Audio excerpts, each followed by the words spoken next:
Karen Prescott grabbed the 9-year-old boy by his backpack strap and yanked him forward out of his seat. "Get up! You don't belong here!" Jordan's small body slammed against the armrest. His math notebook flew from his hands, pages scattering across the first-class cabin floor. She shoved her finger into his face so hard he flinched backward. "This little thief stole my phone, and nobody on this plane is doing a damn thing about it." Jordan's glasses fell sideways on his face.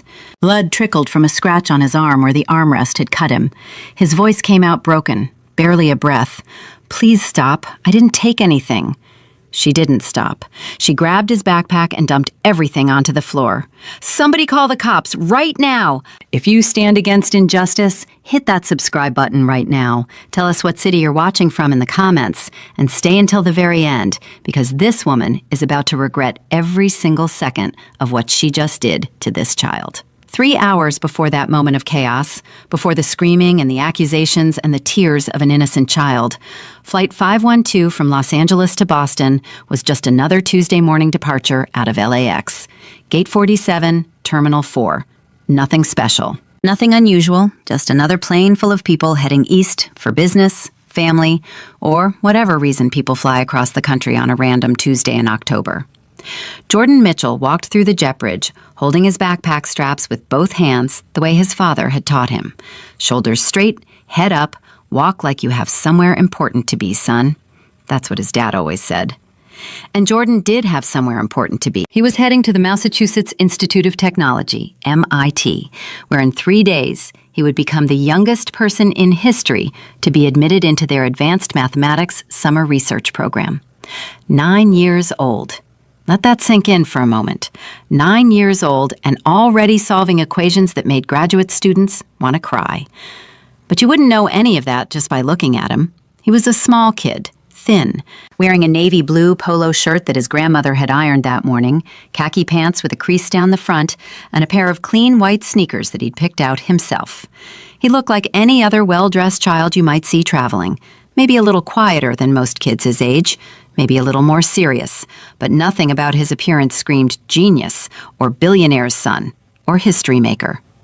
Jordan found his seat, 1A, first class, window side. He slid into the oversized leather seat, and his feet didn't even come close to touching the floor.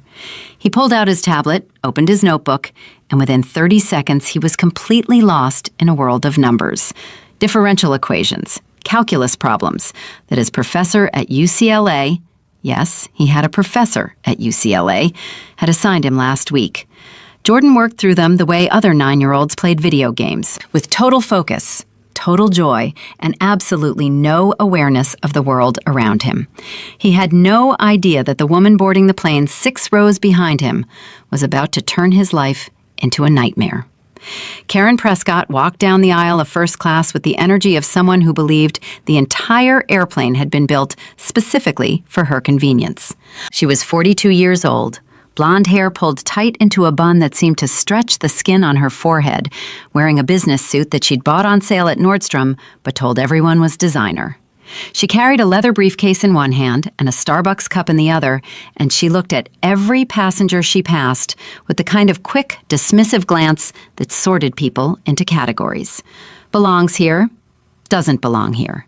Beneath me, acceptable. Karen was a sales director at Mitchell Dynamics, one of the biggest defense technology and artificial intelligence companies in America. At least, she was still a sales director for now. Her numbers had been catastrophic for 2 straight quarters. Her team was underperforming. Her boss had called her into his office 3 weeks ago and told her in very clear terms that the Boston conference was her last chance. Impress the executives there or start updating her resume. So, Karen was stressed. Karen was desperate. Karen was angry at the world for not recognizing her brilliance, and Karen was looking for someone to take it out on. She found seat 3B and shoved her briefcase into the overhead bin with more force than necessary. As she settled in, she pulled out 2 phones. Her work iPhone, company issued, loaded with emails and contacts and calendar reminders, and a second phone, a cheap prepaid device, no case, no personal data, no history. She kept this phone in a separate pocket of her purse at all times. She called it her insurance policy. Most people would call it something else. Most people would call it evidence of someone who plans ahead for doing things they know are wrong. Karen tucked both phones away, buckled her seatbelt, and took a long sip of her coffee. That's when she looked up and saw Jordan, a black child, sitting in 1A, first class, alone. Her eyes narrowed, her jaw tightened.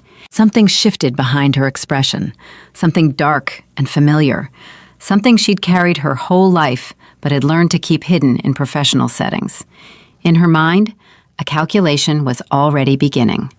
Not a mathematical calculation like the ones Jordan was solving. A different kind. The kind that asks, how can I use this situation to my advantage?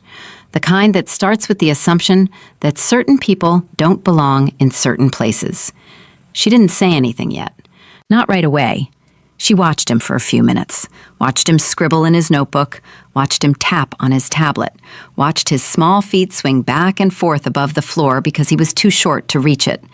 Then she unbuckled her seatbelt and stood up. "Excuse me." Jordan looked up. His brown eyes were wide and curious behind a pair of thin-framed glasses that he only wore when he was doing close-up math work. "Yes, ma'am?" "You're in my seat." Jordan blinked. He reached into the seat pocket where he'd placed his boarding pass and held it up. "This says 1A, ma'am. That's this seat." Karen didn't look at the boarding pass. She didn't even glance at it. "I don't know where you got that, but this is first class. This isn't the back of the plane." "I know," Jordan said softly. "My ticket is for first class." "Your ticket."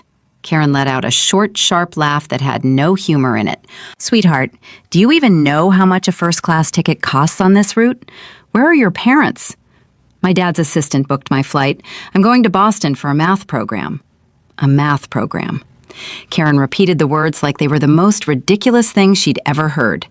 She looked around at the other first-class passengers, making eye contact with as many of them as she could, silently inviting them to share in her disbelief. "And your parents just let you fly alone? At your age?" "I have an unaccompanied minor form. The airline approved it. The flight attendant checked it when I boarded." Jordan's voice was calm and polite. His father had prepared him for traveling alone. They'd practiced what to say, how to show his documents, how to handle questions from adults. Victor Mitchell had thought of everything. Almost everything. He hadn't prepared his son for this. "I want to see a flight attendant right now," Karen announced loudly. Not to Jordan, to the cabin, to anyone who would listen. "Something is wrong here. There is a child sitting alone in first class with no parent, no guardian, and I don't believe for 1 second that this ticket is legitimate." Naomi Torres appeared within seconds. She was the lead flight attendant assigned to first class that day, a woman in her mid-30s with kind eyes and the patient demeanor of someone who had dealt with difficult passengers for over a decade. "Ma'am, is there a problem?" "Yes, there's a problem. This child is sitting in first class by himself. Have you verified his ticket? Have you checked his identification? Have you called his parents?" "Ma'am, I personally verified this young man's boarding pass, his unaccompanied minor documentation, and his identification before he boarded. Everything is in order. His reservation is completely legitimate." "That's not possible." Naomi paused. She recognized that tone. She'd heard it before. Not often, but enough times to know exactly what it meant. "Ma'am, I assure you, his ticket has been verified multiple times. Is there anything else I can help you with?" "I want him moved." "Excuse me?" "Move him. Put him in economy where he belongs. I'm a business executive flying to an important conference, and I shouldn't have to sit near an unsupervised child in a section he clearly doesn't belong in." The words landed in the cabin like a slap. Jordan's hand froze over his notebook. His pencil stopped moving. He didn't look up, but you could see his shoulders tighten, could see the way his whole small body seemed to curl inward just slightly, the way a child does when they're trying to make themselves smaller, trying to disappear. Naomi kept her voice steady, professional, but there was steel underneath. "Ma'am, every passenger on this aircraft is seated in their assigned seat. I cannot move a passenger who has a valid first-class ticket. I'm going to need you to return to your seat, please." Karen stared at Naomi. Then she looked down at Jordan. Then she looked back at Naomi. "This isn't over," she said, and she went back to her seat. But it wasn't over. Not even close. For the next 20 minutes, Karen worked the cabin like a politician working a room. She leaned across the aisle to Harold Bishop, a 67-year-old retired corporate attorney sitting in 2C, and started a conversation that was designed to sound casual, but was anything but. Can you believe they let a child sit in first class alone? No parent, no guardian, nothing. In my day, that would never happen. Harold looked up from his Wall Street Journal. He was a man who prided himself on reason and logic, who had spent 40 years in courtrooms evaluating evidence and testimony. But he was also a man of a certain generation, with certain assumptions, and Karen's words found fertile ground. It is a bit unusual, he admitted. Unusual? It's suspicious. Who buys a 9-year-old a first-class ticket and puts him on a plane alone? Something doesn't add up. Harold glanced toward seat 1A. Jordan was still working on his math. Quiet, focused, completely oblivious to the fact that 2 adults were discussing him like he was evidence in a case. He seems well-behaved enough, Harold said, but there was a thread of doubt in his voice now. Karen had planted it there, and she could hear it growing. That's how it always starts, Karen said, lowering her voice to a conspiratorial whisper. They look innocent, they act polite, and then you check your wallet, and something's missing. Harold didn't respond to that, but he didn't push back either. And that silence, that failure to challenge an obviously racist statement, was exactly what Karen needed. She moved on to Tanya Green, a 31-year-old mother of 2, sitting in 2A with her phone perpetually in her hand. Doesn't it worry you, Karen asked her? A child that young, alone, in first class. What if something happened to him? What if he's running away from home? Shouldn't someone be looking into this? Tanya looked toward Jordan with the reflexive concern of a mother. He does seem awfully young to be flying alone. That's exactly what I'm saying, and the flight attendant won't do anything about it. She just keeps saying his ticket is valid, like that explains everything. What if the ticket was stolen? What if someone put him on this plane who shouldn't have? Karen was building something, brick by brick, word by word, she was constructing a narrative. A story in which a young black boy in first class wasn't a legitimate passenger, but a problem to be solved. She didn't use racial slurs. She didn't make explicitly racist statements. Not yet. She was too smart for that. Instead, she used concern as a weapon. She used safety as a cover. She wrapped her prejudice in the language of a worried adult. And it worked. Within 30 minutes of takeoff, 3 passengers in first class had been quietly convinced that something about the boy in 1A wasn't quite right. Jordan noticed none of this. He had moved from differential equations to a new set of problems his MIT mentor had emailed him that morning. Topology, the study of geometric properties that remain unchanged under continuous deformations. His pencil moved across his notebook with the fluid confidence of someone who didn't just understand mathematics, but spoke it as a native language. Every few minutes he'd pause, tilt his head slightly, then smile when a solution revealed itself. These were the moments Jordan lived for, the pure, clean joy of discovery, the satisfaction of watching chaos resolve into order. He had no idea that the real chaos was just beginning. 1 hour and 12 minutes into the flight, Karen excused herself to use the lavatory. She told the passenger next to her she needed to freshen up, smiled politely, grabbed her purse. Inside the tiny airplane bathroom, Karen locked the door and pulled out the burner phone. She stared at it. Her heart was beating fast, not from guilt, but from excitement. The plan had been forming since she'd first seen Jordan in that seat, and now it was fully crystallized. She powered the phone on, checked it one more time, factory reset. No fingerprints of data, no call history, no text messages, no photos, nothing that could be traced back to her. She'd bought it with cash at a gas station 3 months ago. She'd kept it charged and clean for exactly this kind of moment. Karen slipped the phone into the front pocket of her blazer and unlocked the bathroom door. She walked back toward her seat, and as she passed row 1, she executed the move she'd been rehearsing in her mind for the past hour. Her ankle turned slightly, her body lurched, her hand shot out and grabbed the back of Jordan's seat for balance. Oh goodness, I'm so sorry, sweetheart. These shoes, I swear, she laughed, a warm, motherly laugh, the kind of laugh that makes everyone around you relax and look away. Jordan barely looked up. "It's okay, ma'am." "Such a polite young man," Karen said sweetly, and as she steadied herself, as everyone's eyes were on her face and her fake smile, her other hand slipped into the partially open backpack at Jordan's feet. The burner phone dropped silently between a folder of math worksheets and a Ziploc bag of goldfish crackers. 3 seconds. That's all it took. 3 seconds to plant evidence that would destroy a child's afternoon, his sense of safety, and his belief that adults could be trusted. Karen returned to her seat. She sat down, she crossed her legs, she picked up the in-flight magazine and pretended to read an article about vineyard tours in Napa Valley. And she waited. 10 minutes. She waited exactly 10 minutes. Long enough for the moment of her stumble to fade from everyone's short-term memory. Long enough for Jordan to shift his backpack and naturally disturb its contents. Long enough for her performance to feel organic rather than staged. Then she put down the magazine and began. Oh no. Her voice started at a moderate volume, concerned but controlled. "Oh no, no, no." Harold Bishop looked over. "Everything all right?" "My phone. I can't find my phone." Karen began searching her purse with increasing urgency. She unzipped every pocket. She checked the seat cushion. She looked under her seat. Her movements became more frantic, more desperate, more convincing with every passing second. "Which phone?" Harold asked. "My personal phone. I had it right here in my blazer pocket. I always keep it there.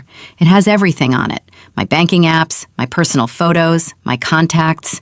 Oh, God, it has my mother's medical information on it. She's in a care facility, and I manage everything through that phone." The detail about her mother was a masterpiece of manipulation. It transformed a missing phone from an inconvenience into an emergency. It made Karen a sympathetic figure. A devoted daughter worried about her elderly mother. A victim. "When did you last have it?" Harold asked, now fully engaged. "I had it when I went to the bathroom. I'm sure of it. I checked it right before I went. And then on my way back, I stumbled and—" She trailed off. Her eyes moved slowly, deliberately, toward seat 1A, toward Jordan. She didn't say it, not yet. She let the implication hang in the air like smoke.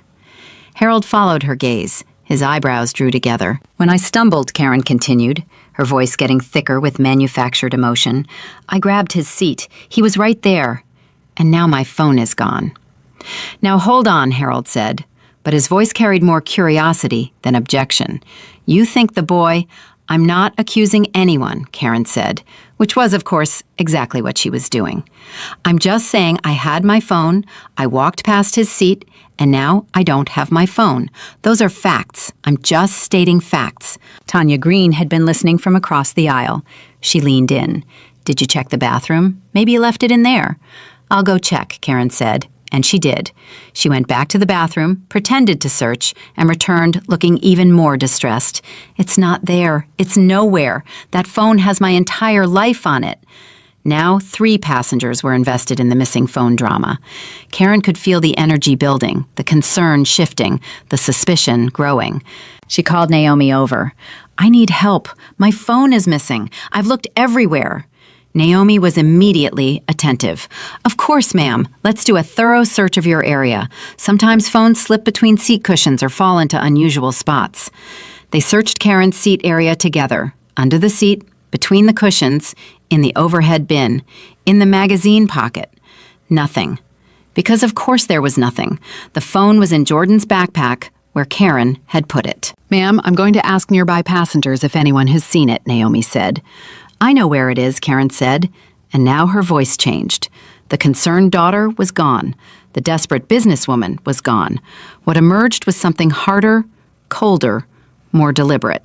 "I know exactly where it is." She turned and looked at Jordan. The entire first-class cabin followed her gaze.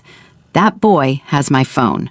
Jordan looked up from his topology problems. He'd been so deep in his work that he hadn't heard most of the conversation. Now he found 6 adult faces staring at him, with expressions ranging from suspicion to hostility. "What?" he said.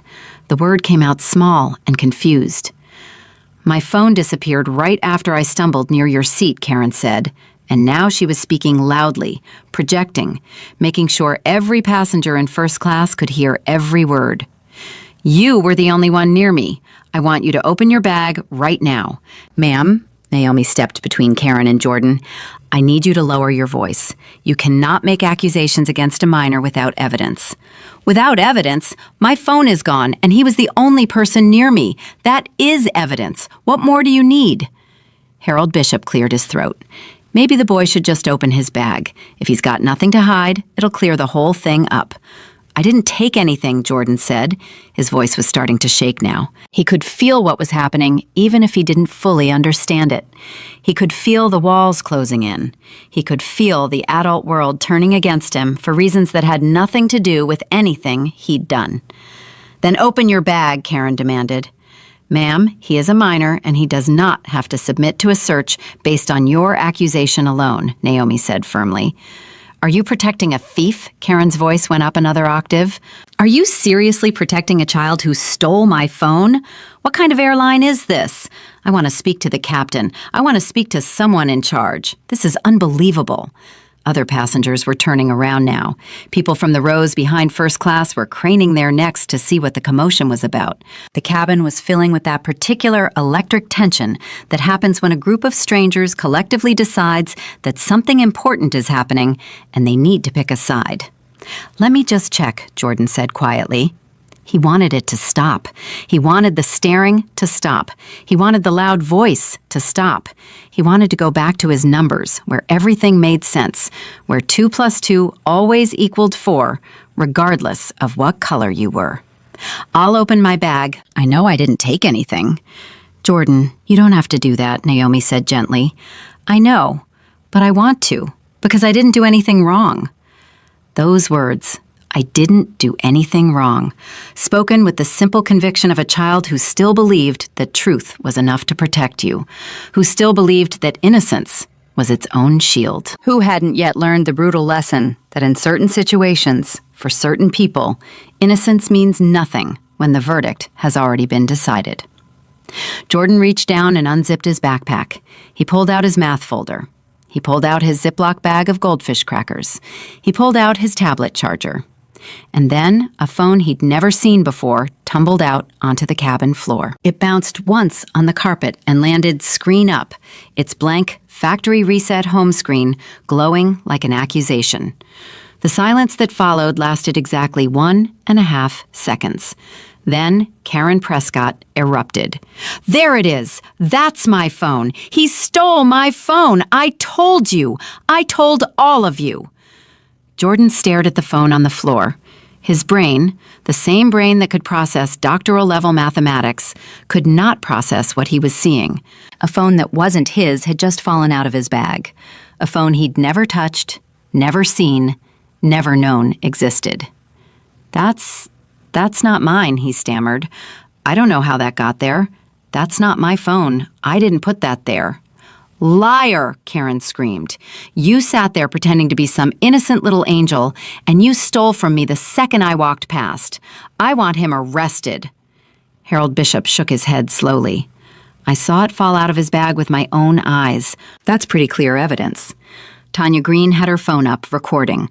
She wasn't sure why, but she knew this was the kind of moment that needed to be documented. A man 3 rows back shouted, "Call the police! Get that kid off this plane!" Another voice, "Where are his parents? What kind of parents raise a thief?" And another, "This is why you can't have nice things in first class anymore." Each comment was a nail being driven into Jordan's small, breaking heart. Tears began falling down his face. Not the dramatic tears of a performance, but the quiet, confused tears of a child whose world had just stopped making sense. His lips trembled, his hands shook, his math notebook slid off his lap onto the floor, pages of brilliant equations scattering at his feet like fallen leaves. I didn't take it, he whispered again, but his voice was drowning in the sea of adult certainty that surrounded him. I didn't take anything. Please believe me. Please. Nobody believed him. In that moment, surrounded by adults who had already decided his guilt, this 9-year-old mathematical genius who could see patterns and solutions in the most complex systems in the universe could not find a single person who would look at him and see the truth. Naomi Torres stood between Jordan and the passengers, her arms slightly raised as if physically shielding the child. Her face was conflicted, torn between protocol and her instincts, between what the evidence seemed to show and what her gut was screaming. She looked at the phone on the floor. She looked at Jordan's face. And something deep inside her resisted the easy conclusion that everyone else had already reached. But Karen wasn't done. Karen was just getting started. "I want the captain informed immediately," she demanded. "I want this plane landed. I want police waiting when we arrive. This child is a criminal, and I refuse to spend another minute in the air with a thief." "Ma'am, please calm down," Naomi said. "Don't tell me to calm down. My property was stolen. I am the victim here." Captain Reynolds' voice came over the intercom 3 minutes later. His tone was measured, professional, and devastating.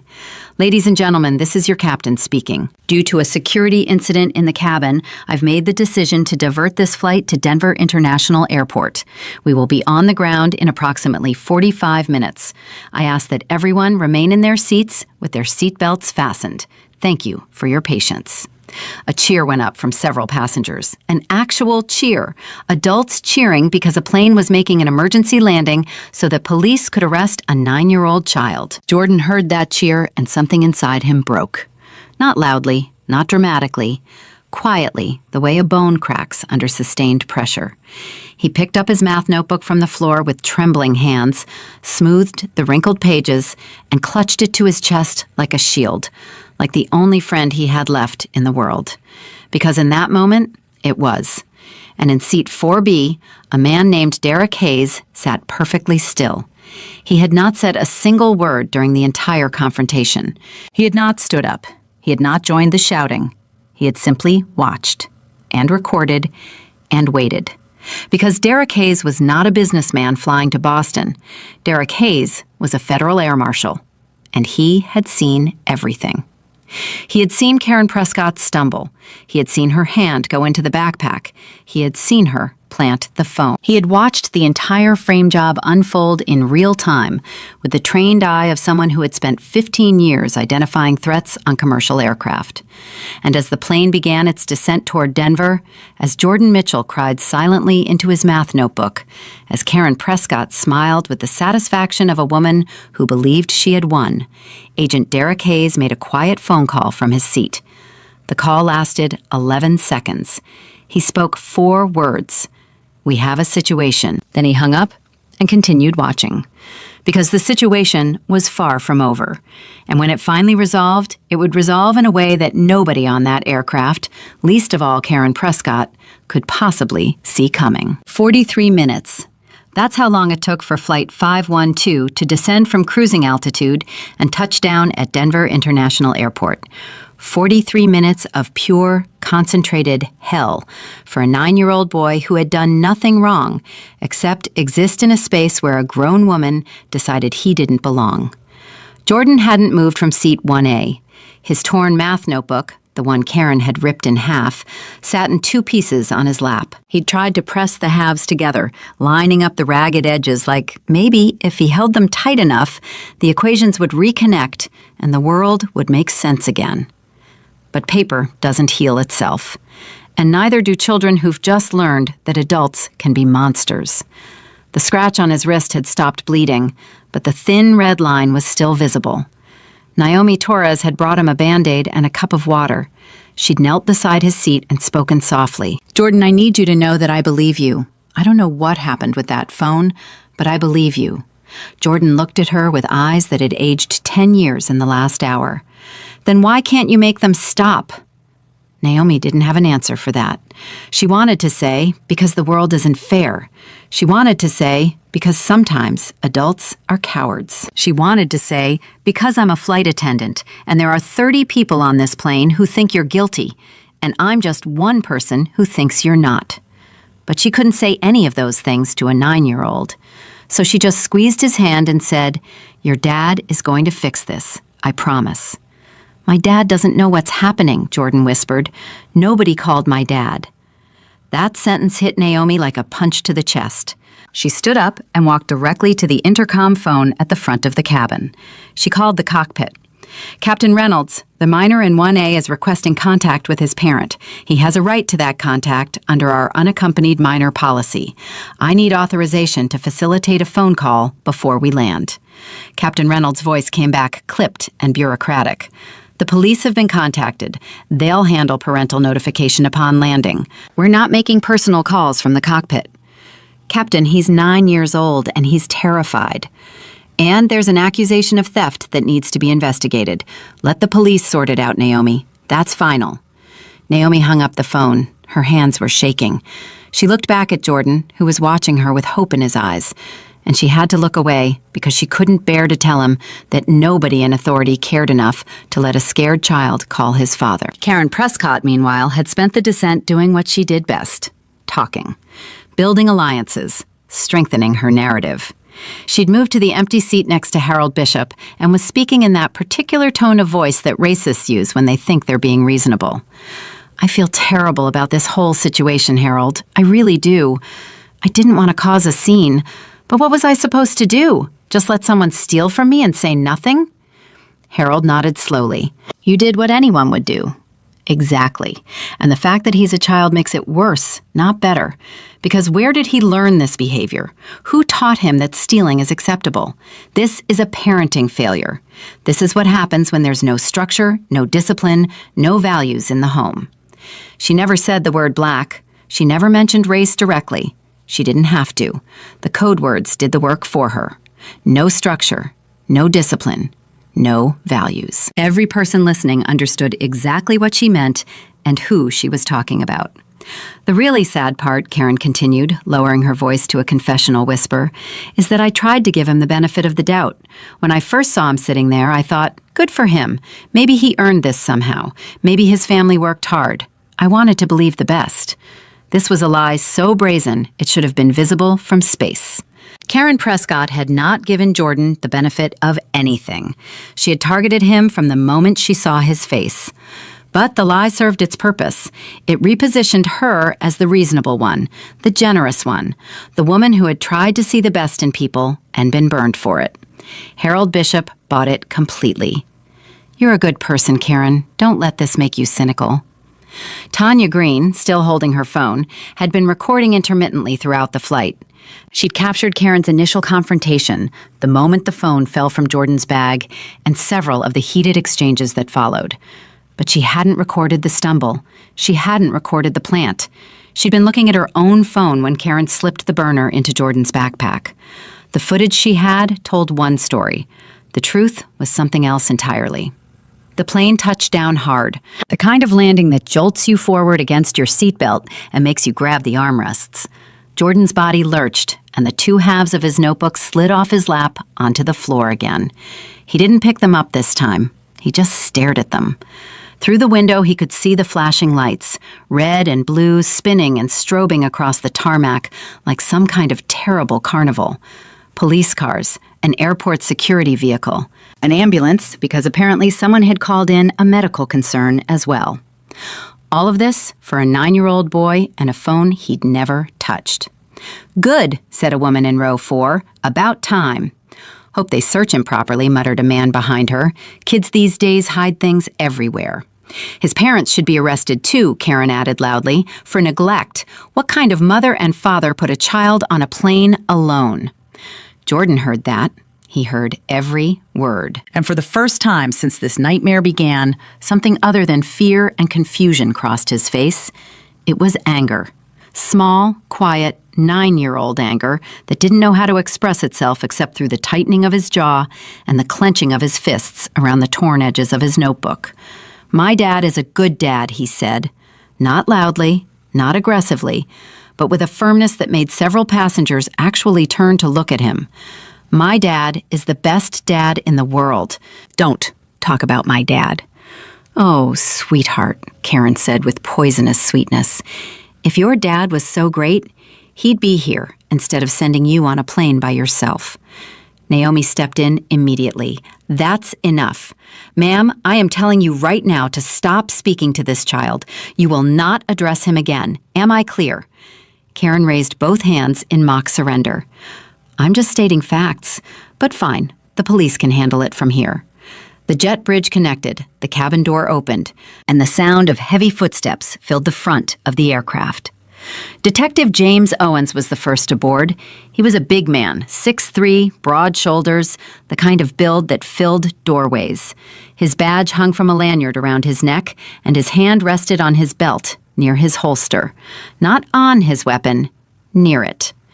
But for a 9-year-old boy who had never interacted with police before, that distinction was meaningless. All Jordan saw was a large man with a gun walking toward him. Behind Owens came Officer Rachel Briggs, younger, smaller, but with an expression that was all business and no warmth. She carried a pair of juvenile restraints, and the fact that she had them ready, the fact that someone had specifically requested child-sized handcuffs before even assessing the situation, told you everything you needed to know about how this call had been characterized. "Who made the theft report?" Detective Owens asked, his voice filling the cabin. Karen stood up like she'd been waiting for this moment her entire life. "I did, officer. That boy in 1A stole my personal cell phone. It was found in his backpack in front of multiple witnesses. I want him arrested, and I want to press charges." Owens looked at Jordan. What he saw was a small boy with a Band-Aid on his wrist, broken glasses sitting crooked on his face, and tear tracks drying on his cheeks. What he should have felt was compassion. What he should have done was slow down, assess, ask careful questions, treat the child as what he was, a child. Instead, he walked to row 1 and stood over Jordan with the full weight of his authority. "Son, I'm Detective Owens with Denver PD. I need to ask you some questions about a phone that was found in your bag." "I didn't steal it," Jordan said immediately. "I don't know how it got in my bag. I was doing math the whole time. I never touched her stuff. I never touched anybody's stuff." "Multiple passengers say they saw it fall out of your backpack. Is that true?" "It fell out, but I didn't put it there. Somebody else must have put it there. I don't even know what that phone is." Owens looked at Karen. He looked at Harold Bishop. He looked at the other passengers who were nodding and pointing and doing everything they could to confirm the story they'd all agreed on. Then he looked back at Jordan. "Son, I'm going to need you to stand up and come with me." "No," Jordan's voice cracked. "No, please. I didn't do anything. Please call my dad. His name is Victor Mitchell. His number is 202-555-0147. Please, just call my dad. He'll tell you. He'll explain everything. Please." "We'll contact your parent from the station." "No, call him now, please. I want my dad. I'm scared, and I want my dad." The raw desperation in that child's voice should have stopped everything. It should have made Owens pause. It should have made every passenger on that plane reconsider what they were participating in. A 9-year-old boy screaming for his father in terror.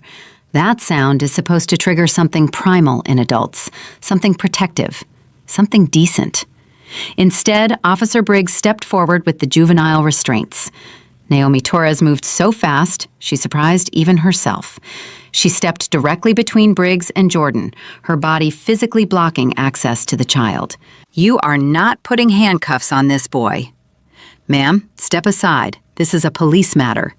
"This is a child. He is 9 years old. He is an unaccompanied minor under my care, and I have not been presented with a warrant, a court order, or any evidence beyond the word of one passenger who has been harassing this boy since before takeoff."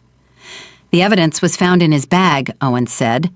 "A phone was found in his bag. That doesn't mean he put it there. Have you fingerprinted it? Have you checked the serial number? Have you done literally anything to verify this woman's claim other than take her word for it?" "Ma'am, I'm going to ask you one more time to step aside. And I'm going to tell you one more time that this child has rights. He is a minor. He is entitled to parental contact before any custodial action is taken. He has given you his father's phone number. Call it, right now, before you do anything else." The cabin had gone completely silent. Every single person was watching this flight attendant stand between an armed detective and a crying child. And for a moment, just a brief moment, some of them began to wonder if maybe things had gone too far. Harold Bishop uncrossed his arms. Tanya Green lowered her phone slightly. Even the loud woman in row 4 who had been cheering for Jordan's arrest had gone quiet. But the moment passed. "If she doesn't move, arrest her too," Karen said from the back. "She's obstructing justice. She's been protecting this kid the whole flight instead of doing her job." That one sentence broke the spell. The crowd shifted back to Karen's side. Murmurs of agreement rippled through the cabin. Naomi saw it happening and felt the ground crumbling beneath her feet. Detective Owens put his hand on Naomi's shoulder. Not rough, but firm. "Ma'am, I understand your concern, but I need to do my job. I will call the boy's father. You have my word. But I need him to come with us now."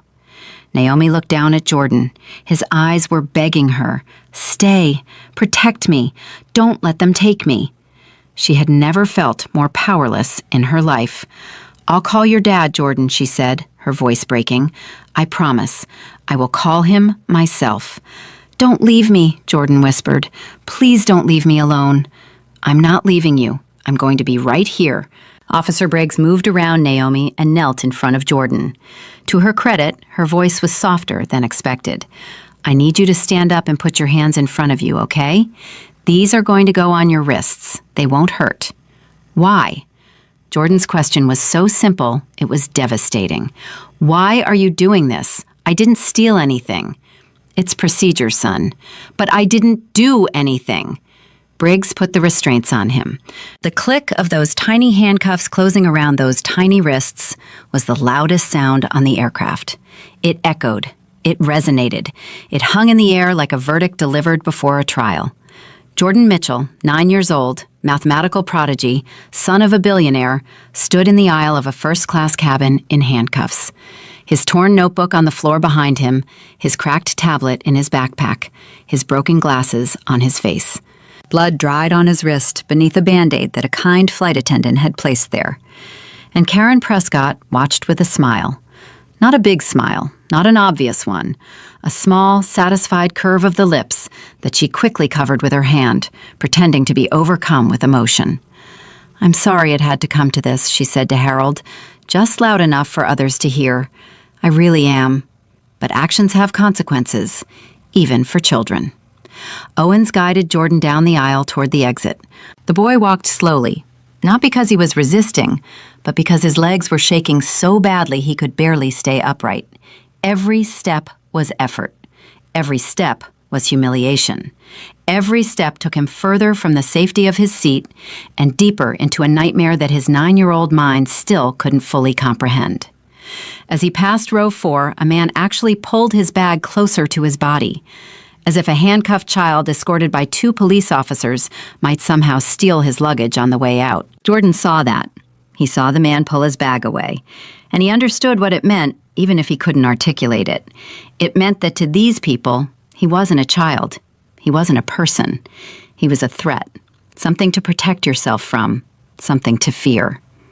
The jet bridge felt endless. Jordan's sneakers squeaked against the floor with each shaky step. The fluorescent lights overhead buzzed.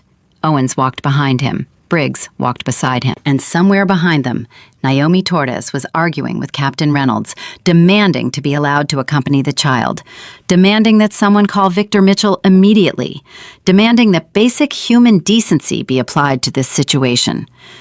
They reached the terminal. 2 more officers were waiting. A small room had been prepared. An interview room. For a 9-year-old theft suspect. Owen sat Jordan down in a plastic chair. The handcuffs clinked against the table when the boy tried to rest his hands. "Okay, son, let's start from the beginning. How did you get on that flight?" "My dad's assistant booked my ticket. I'm going to MIT for a math program. I'm supposed to be there on Thursday." "MIT? You're 9. I'm a mathematician. I solve advanced equations. I was in the middle of topology problems when that lady started yelling at me." Owens and Briggs exchanged a glance, the kind of glance that said, "This kid's got a wild imagination." "And your dad, what's his name again?" "Victor Mitchell." "What does your dad do, Jordan?" "He runs a company, Mitchell Dynamics." Owens wrote the name down. He didn't recognize it. He didn't react to it. To him, it was just a name, just another parent he'd have to call to come pick up their kid from a police situation. "Okay, sit tight. We're going to make some calls." "Am I going to jail?" Jordan's voice was so small, it barely existed. Owens paused at the door. Something flickered across his face. Guilt, maybe. Discomfort. The vague awareness that handcuffing a 9-year-old over a cell phone might not be the career highlight he'd put on his resume. No, son, you're not going to jail. Just sit tight.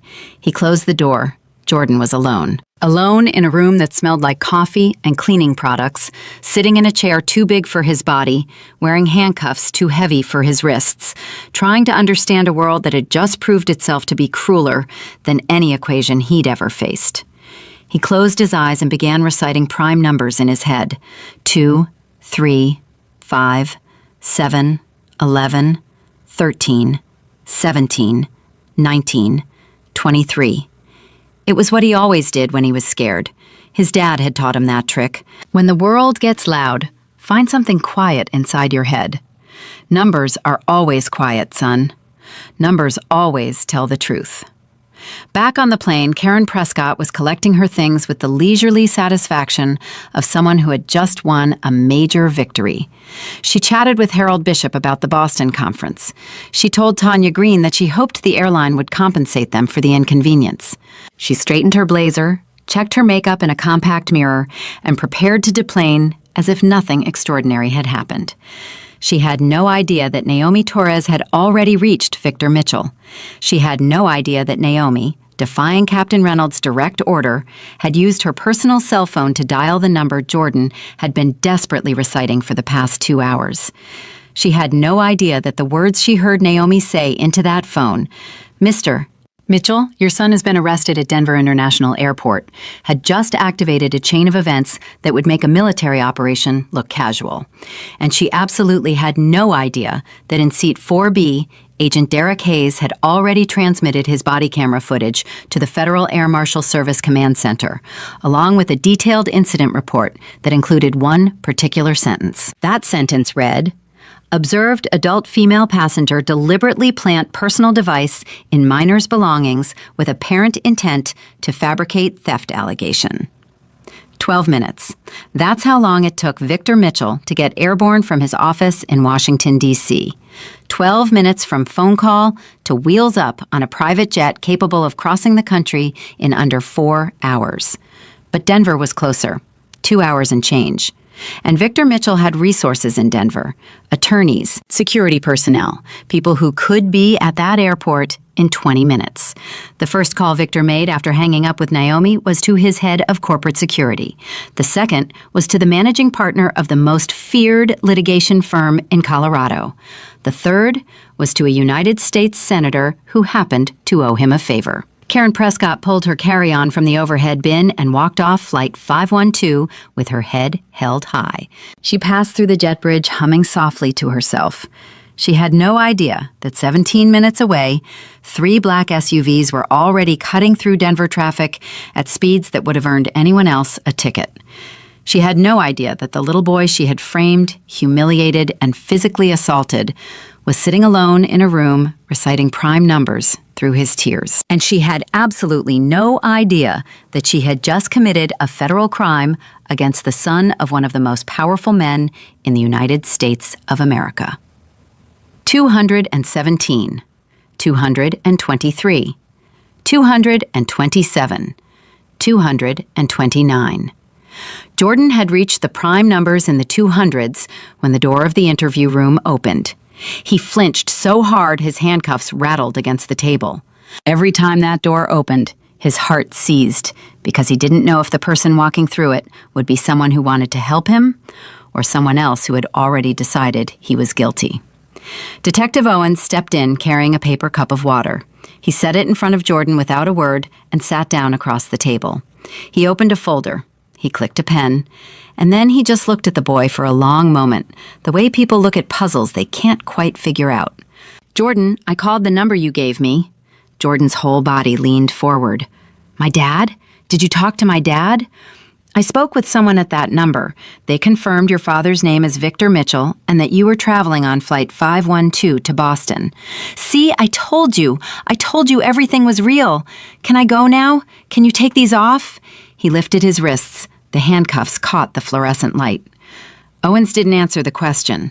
Instead, he opened the folder and pulled out a photograph of the burner phone that had been recovered from Jordan's backpack.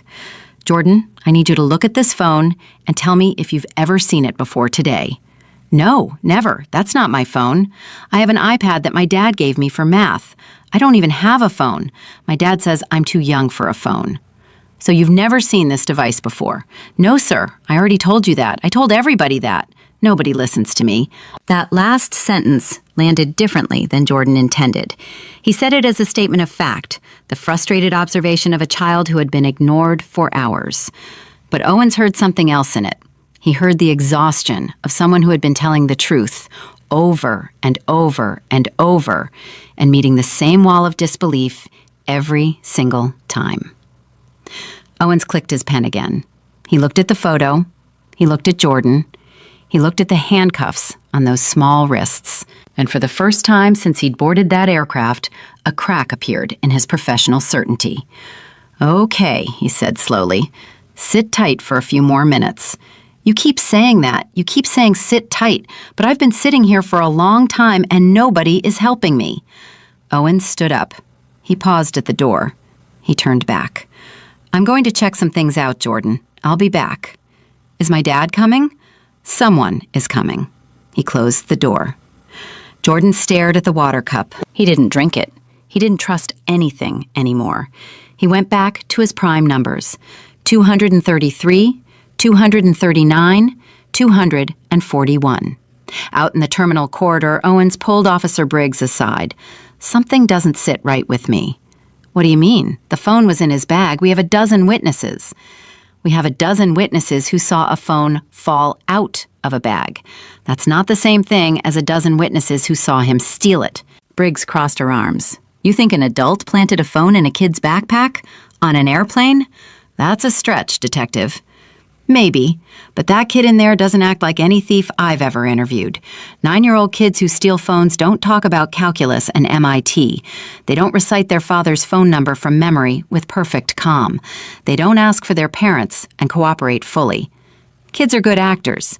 Not that good. Not at 9. Something is off about the woman's story, and I want to take another look before we process this any further." Owens never got the chance to take that second look on his own terms, because what happened next changed everything. At exactly 4:47 p.m. Mountain Time, 17 minutes after Jordan had been placed in the interview room, the main entrance to the airport security wing burst open with the kind of force that makes everyone within 50 feet stop what they're doing and turn around. 3 men in dark suits walked in first. They moved with the coordinated efficiency of people who had done this 100 times before. Corporate security. Private sector, but trained by the same agencies that trained Secret Service details. They scanned the hallway. They identified exits. They positioned themselves at strategic points. And then they stepped aside. Victor Mitchell walked through that door like a man who had been burning alive for 2 hours and had just found the thing responsible for the fire. His jaw was set so tight you could see the muscles working beneath his skin. His eyes were locked forward with the intensity of someone who had spent the entire flight from D.C. visualizing every possible scenario and preparing for every single one. Behind him walked 2 attorneys, Margaret Chen, managing partner at Chen & Associates, the most feared civil litigation firm in the Mountain West, and David Rosenberg, a criminal defense attorney whose client list read like a who's who of Fortune 500 executives. They carried matching leather briefcases and wore matching expressions of controlled aggression. These were lawyers who charged 4 figures an hour and earned every penny through a combination of legal brilliance and the kind of courtroom ruthlessness that made opposing counsel physically uncomfortable. Owens saw them coming and his stomach dropped. Not because he recognized Victor Mitchell's face. He didn't.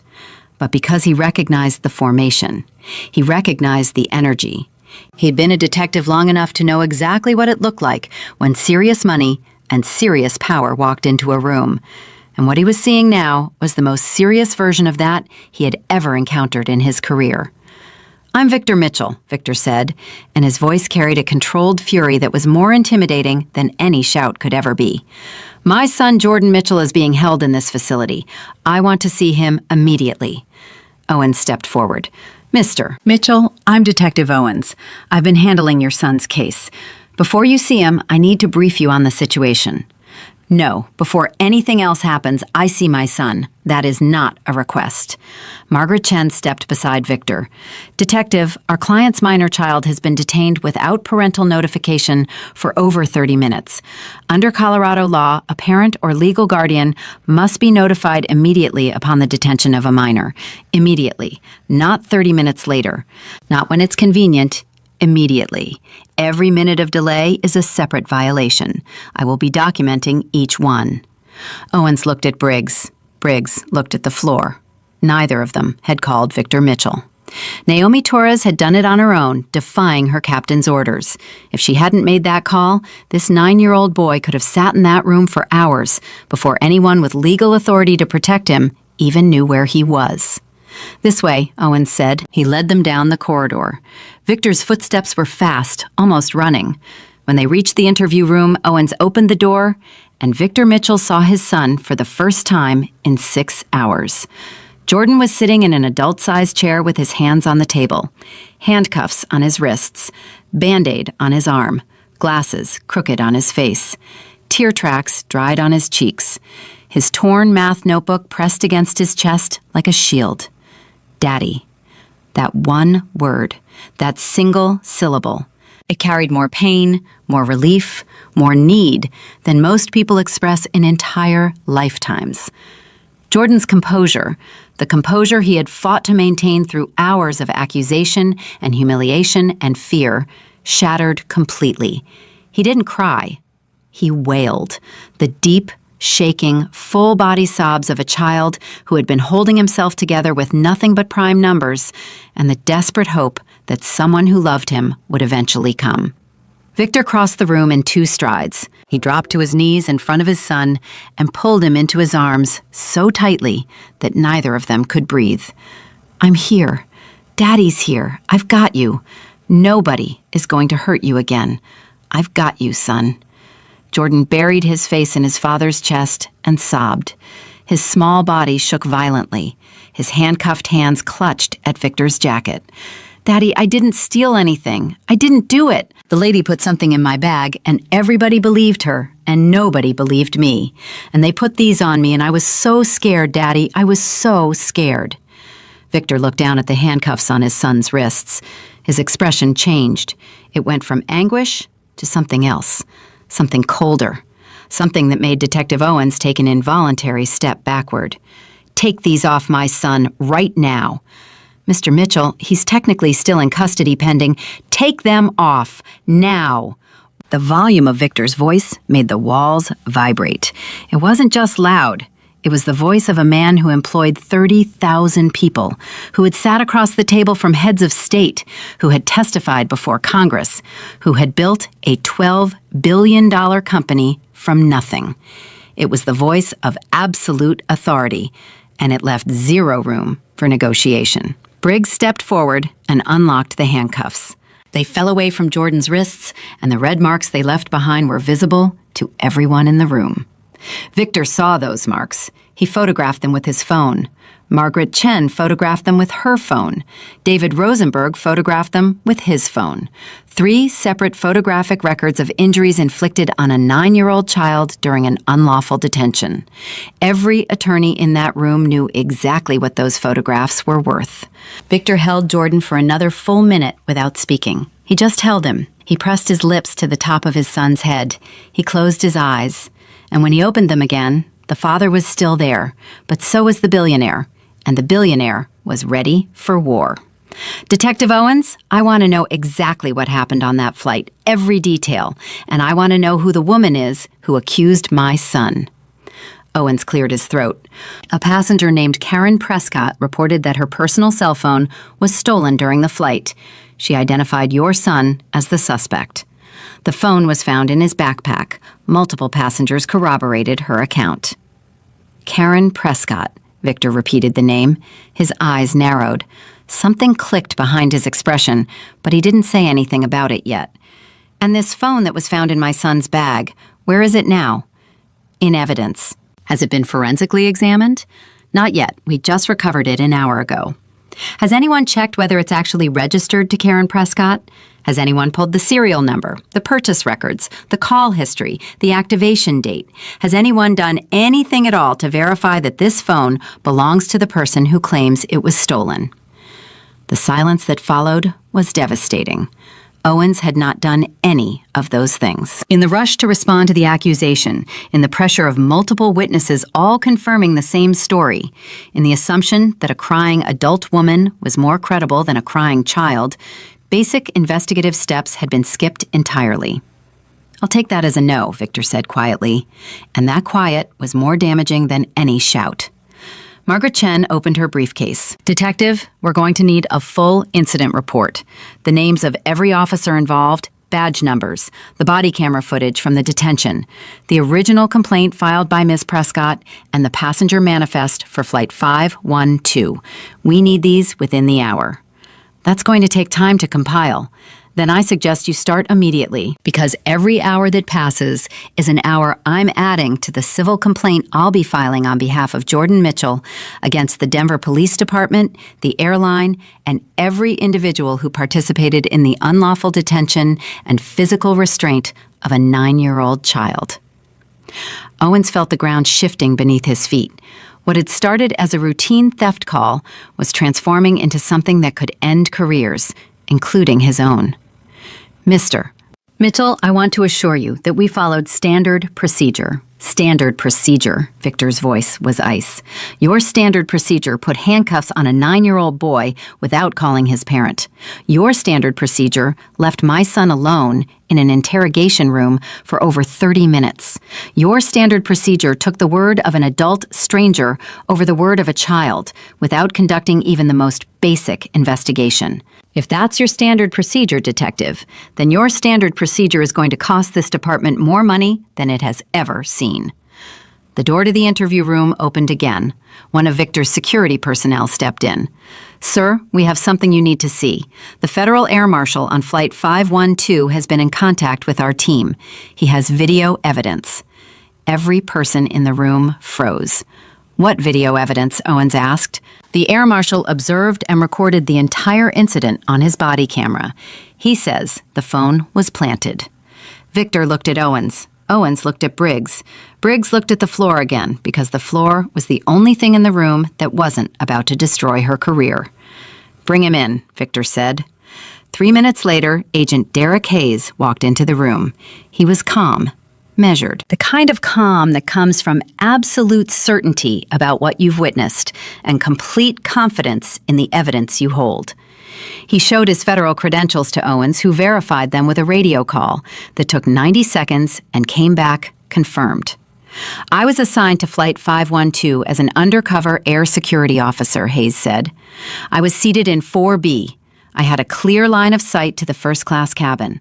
At approximately 2:15 Pacific time, I observed the woman identified as Karen Prescott deliberately make physical contact with the minor passenger in seat 1A under the pretense of stumbling. During that contact, I observed her place a small electronic device into the minor's backpack. The action was deliberate, calculated, and clearly premeditated." He held up his phone. On the screen was the video. Shot from the angle of seat 4B, it showed Karen walking down the aisle. It showed her fake stumble. And it showed, with crystal clarity, her right hand reaching into Jordan's backpack and depositing the burner phone between his math folder and a bag of goldfish crackers. There was no ambiguity, no alternative interpretation, no possible innocent explanation. The video showed a grown woman framing a child. "Furthermore," Hayes continued, "I examined the device after it was recovered. It's a prepaid phone, purchased with cash, factory reset within the last 72 hours. There is no personal data on it whatsoever. No contacts, no call history, no photographs, no applications. This was not someone's personal phone that was stolen. This was a planted device designed to fabricate evidence against a minor." Detective Owens sat down heavily in the nearest chair. His face had gone gray. The case he thought he'd been working, a simple theft by a juvenile, had just transformed into something entirely different. Filing a false police report, evidence tampering, child endangerment, federal interference with air transportation. These weren't misdemeanors. These were felonies. And he had played right into the perpetrator's hands by arresting the victim instead of the criminal. "Where is Karen Prescott right now?" Victor asked. His voice was terrifyingly calm. Owens grabbed his radio. "Dispatch, this is Detective Owens. I need the current location of a passenger from Flight 512 named Karen Prescott. She may still be in the terminal. I need her located and held immediately. Do not let her leave the airport." The radio crackled. "Copy, Detective. Checking now." Victor knelt back down in front of Jordan.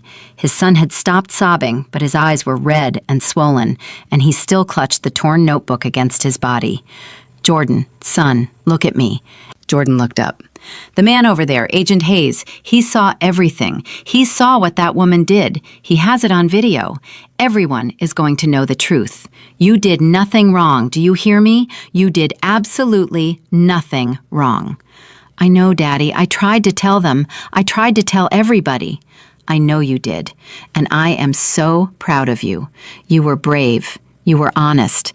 You held on to who you are when every adult around you was failing you. That takes more courage than most grown men have."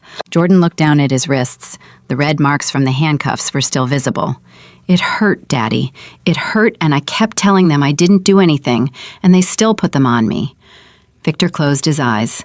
When he opened them, there was a wetness there that he didn't try to hide. This man, who negotiated billion-dollar defense contracts without blinking, who stared down Pentagon officials and congressional committees, was crying in front of his son, and he didn't care who saw it. "Nobody will ever put those on you again. I promise you that. Nobody will ever treat you like that again." The radio on Owens's belt crackled to life. "Detective, we've located Karen Prescott. She's at Gate 22 attempting to rebook on a connecting flight to Boston. Airport security is holding her at the gate. Hold her there. I'm on my way. And tell them to contact airport police for additional support. This is now a felony arrest." Owens stood up. He looked at Victor Mitchell. He looked at Jordan. He looked at the red marks on the boy's wrists. And then he did something that surprised everyone in the room, including himself. "Mr. Mitchell, I owe your son an apology.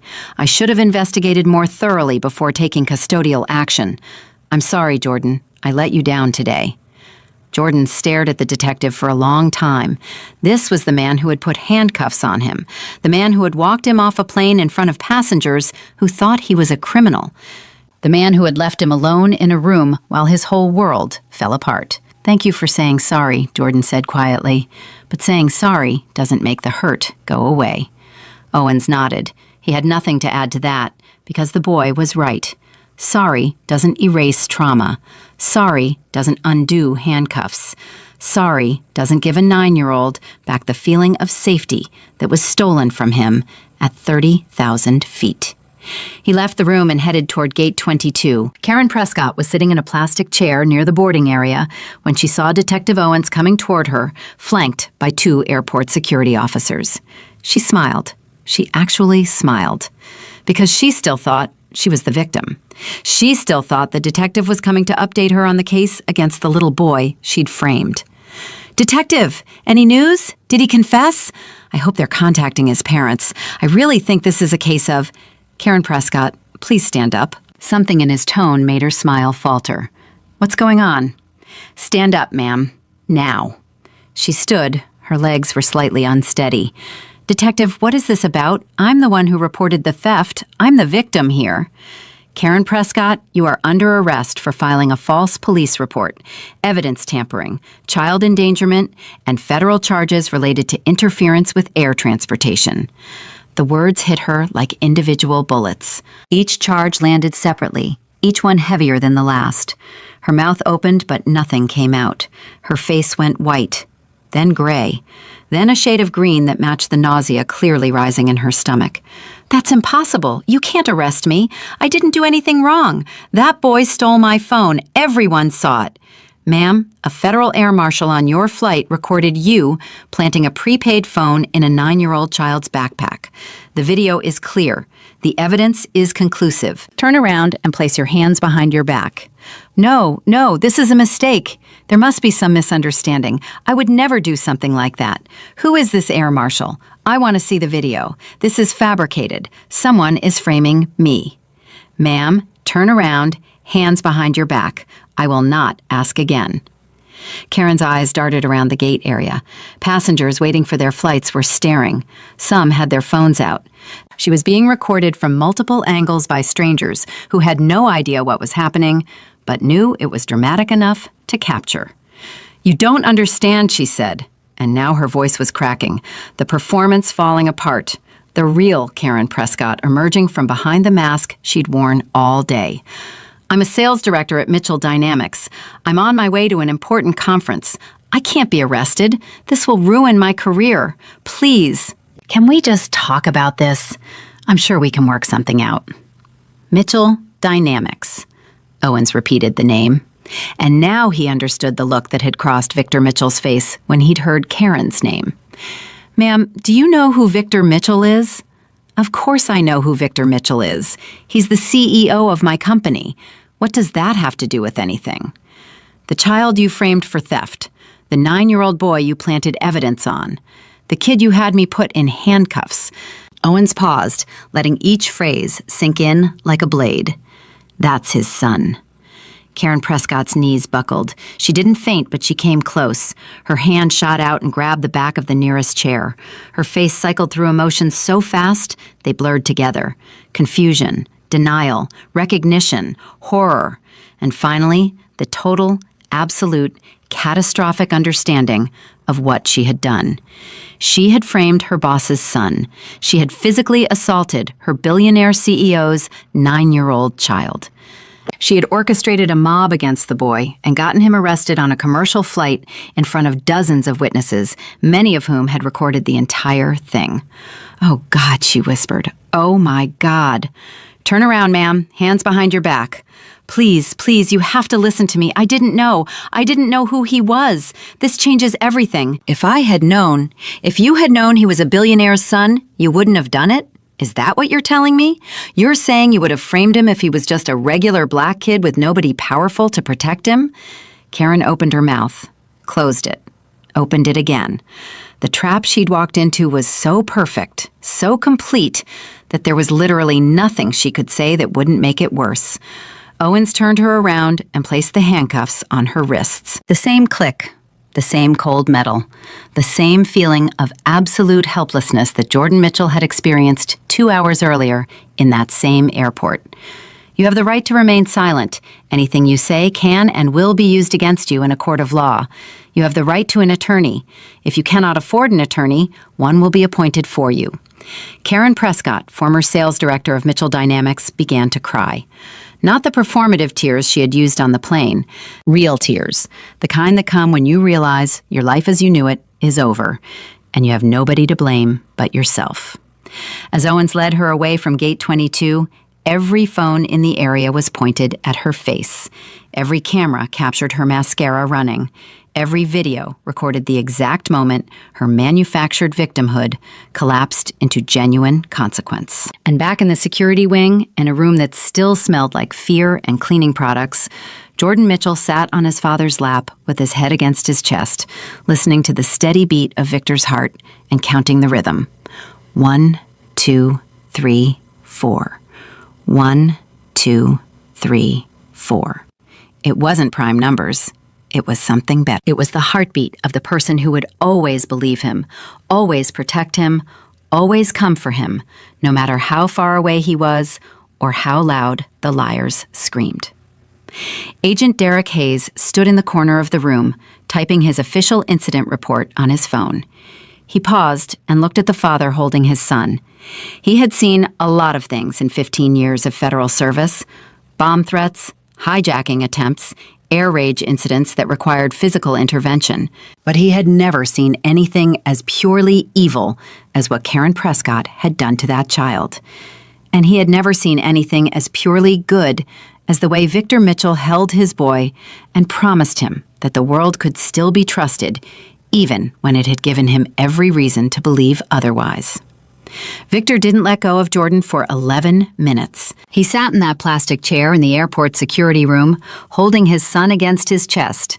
And for those 11 minutes, the billionaire CEO of Mitchell Dynamics didn't make a single phone call, didn't issue a single order, didn't think about lawsuits or press conferences or corporate consequences. He just held his boy. He counted his son's breaths the way he'd done when Jordan was a baby, when he'd stand over the crib at 3 a.m. just to make sure those tiny lungs were still working. In, out. In, out. Each breath proof that his child was alive and safe and back where he belonged. Jordan's sobs had slowed to hiccups. His fingers were still gripping the lapel of Victor's jacket, but the desperate clench had softened into something more like an anchor. He was holding on not because he was afraid his father would disappear, but because contact was the only thing keeping the world from spinning. "Daddy, my notebook."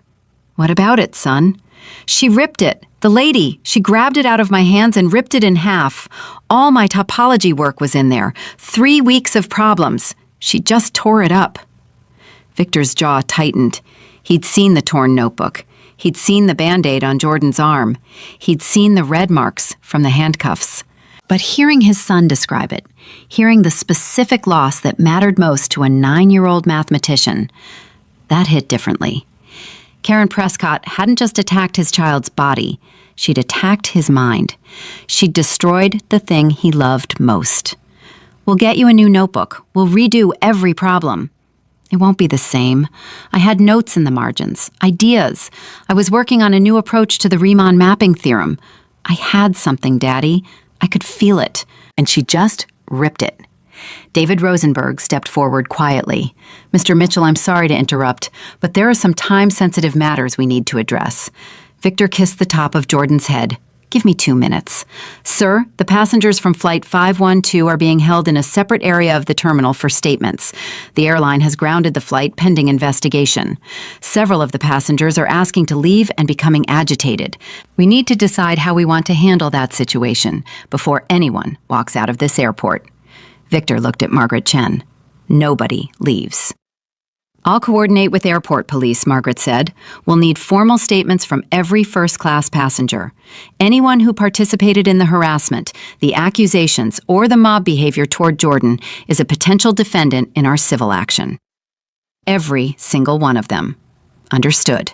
Victor turned back to Jordan. "Son, I need you to stay here with Agent Hayes for a few minutes. Daddy has to go talk to some people." Jordan's grip tightened on Victor's jacket. "Don't leave." "I'm not leaving the building. I'm going to be right down the hall. Agent Hayes will stay with you. And look." Victor reached into his briefcase and pulled out a brand new leather-bound notebook, the kind with graph paper pages that Jordan loved. "My assistant packed this before I left D.C. She knows you, son. She knew you'd need it." Jordan took the notebook. He ran his fingers over the smooth leather cover. He opened it to the first blank page and stared at it for a long moment. Then he reached for his pencil, the same pencil that had survived the flight, in his pocket, and began writing. Not crying, not shaking. Writing. Equations. The Riemann mapping theorem. Starting over from the beginning, because that's what mathematicians do. They lose their work, and they start again. Victor watched his son's pencil move across that fresh paper and felt something shift inside his chest. Pride didn't cover it. Admiration didn't cover it. What he felt was something closer to awe, because this small person he'd brought into the world had just survived one of the worst experiences a child can endure, and his first instinct upon receiving a blank page was to fill it with brilliance. "I'll be back soon," Victor said. "Okay, Daddy." Victor walked out of that room, and the softness left his face like a mask being removed. What replaced it was something that his competitors, his board members, and more than a few senators recognized and feared. It was the expression Victor Mitchell wore when he was about to dismantle something completely and permanently. Margaret Chen fell into step beside him. David Rosenberg flanked the other side. 2 security personnel followed. "Where are they?" Victor asked. "Conference room at the end of this corridor. Airport police are monitoring the door. There are 14 first-class passengers being held for statements." "Is the flight attendant there? Naomi Torres?" She's there. She's been separated from the others at her own request. I want to talk to her first." They entered a small office adjacent to the conference room. Naomi Torres was sitting in a chair with her hands clasped in her lap. Her airline vest was unbuttoned. Her hair was falling out of its professional bun. She looked exhausted and worried and angry all at the same time. When Victor walked in, she stood up immediately. "Mr. Mitchell, I am so sorry. I tried to stop it. I defended Jordan from the very beginning. I told the captain to call you. He refused. I used my personal phone against direct orders. I tried to keep them from putting him in handcuffs. I physically blocked the officer. I did everything I could, and it wasn't enough, and I'm sorry." The words poured out of her in a rush, the dam of professional composure finally breaking. Her eyes were wet, her voice was raw. Victor put his hand up, not to silence her, to calm her. "Naomi, my son told me what you did. He told me you were the only person on that plane who believed him. He told me you gave him a Band-Aid when he was bleeding and water when he was crying. He told me you stood between him and the police officer. It wasn't enough. It was everything. You were the only adult on that aircraft who did the right thing. My son knows it. I know it. And I promise you that what you did today will not cost you your career. If this airline takes any action against you for protecting a child, they will have a very expensive problem with me." Naomi's composure broke completely. She covered her face with her hands and cried the way Jordan had cried, with the full body release of someone who had been holding it together for too long. "He's such a good kid," she said through her tears. "He was so polite, so scared, and they treated him like a criminal. A baby. They put a baby in handcuffs." Victor nodded. "I know. And now I need your help. I need you to tell me exactly what happened from the moment Karen Prescott first approached my son. Every detail you can remember."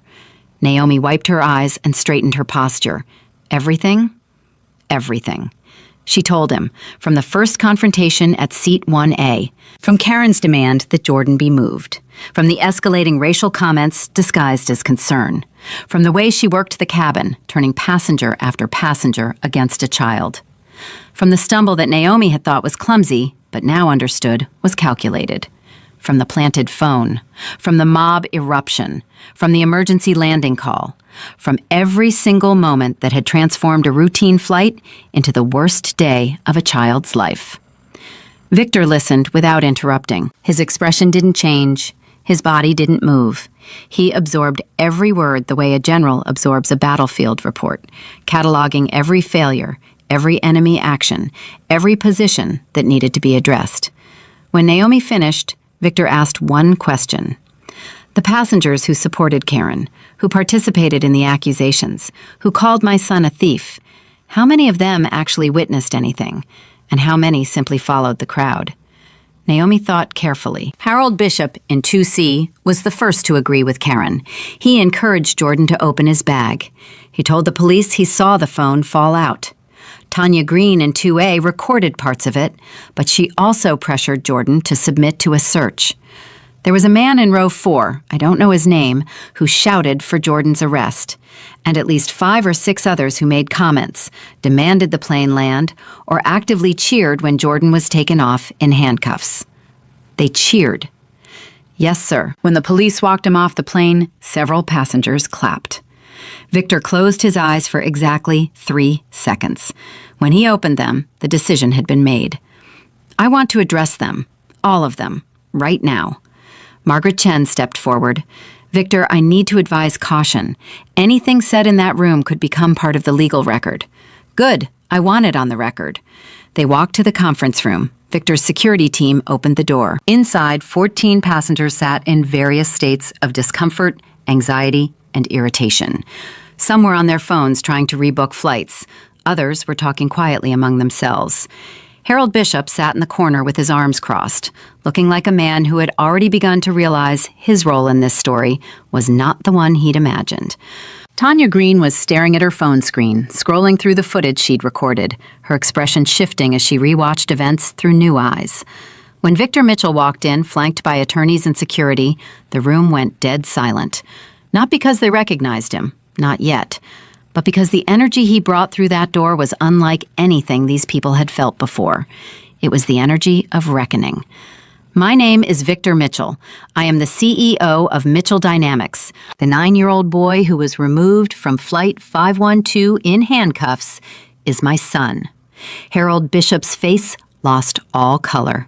Tanya Green's phone slipped from her hands and clattered on the table.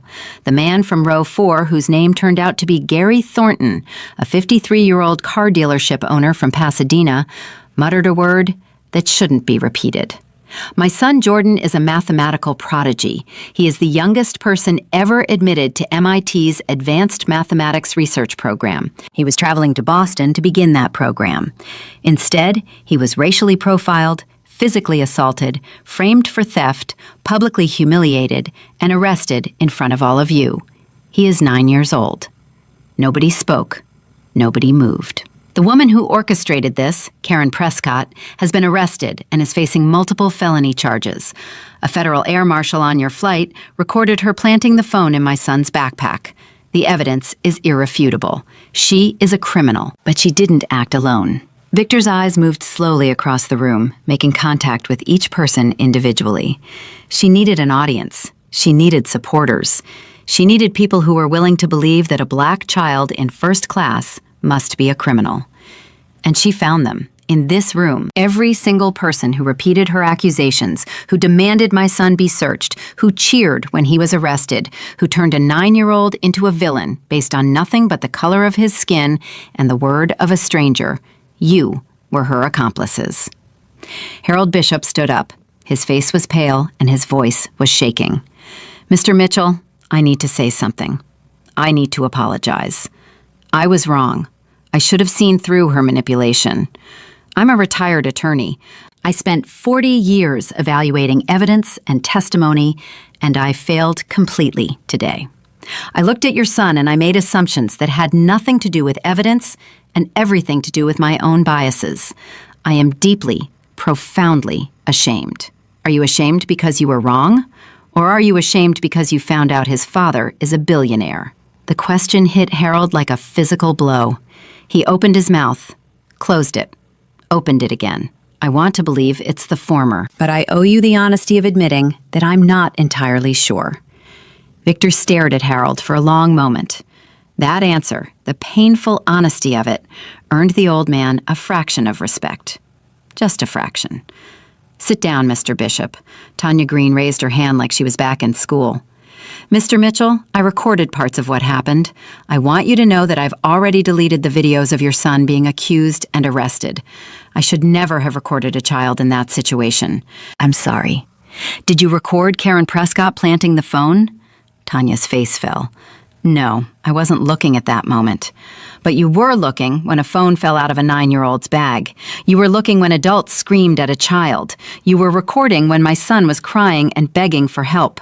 You recorded his humiliation, but missed his innocence. Tanya couldn't respond to that. She stared at her hands. Gary Thornton, the man from row 4, tried a different approach. Look, Mr. Mitch, I feel bad about what happened. I do. But from where I was sitting, it looked real. The phone came out of his bag. What were we supposed to think? You were supposed to think that he was a child. You were supposed to think that maybe, just maybe, a 9-year-old boy crying and saying he didn't do it might be telling the truth. You were supposed to think before you opened your mouth and called for a little boy to be dragged off a plane by police. That's what you were supposed to think, Mr. Thornton. How do you know my name? I know all of your names. I know where you work. I know where you live. I have your passenger records, your seat assignments, and by tomorrow morning, I'll have transcripts of everything you said on that plane, because multiple passengers were recording. My legal team is already preparing civil suits against every individual who participated in the harassment and false imprisonment of my son. The color drained from several more faces.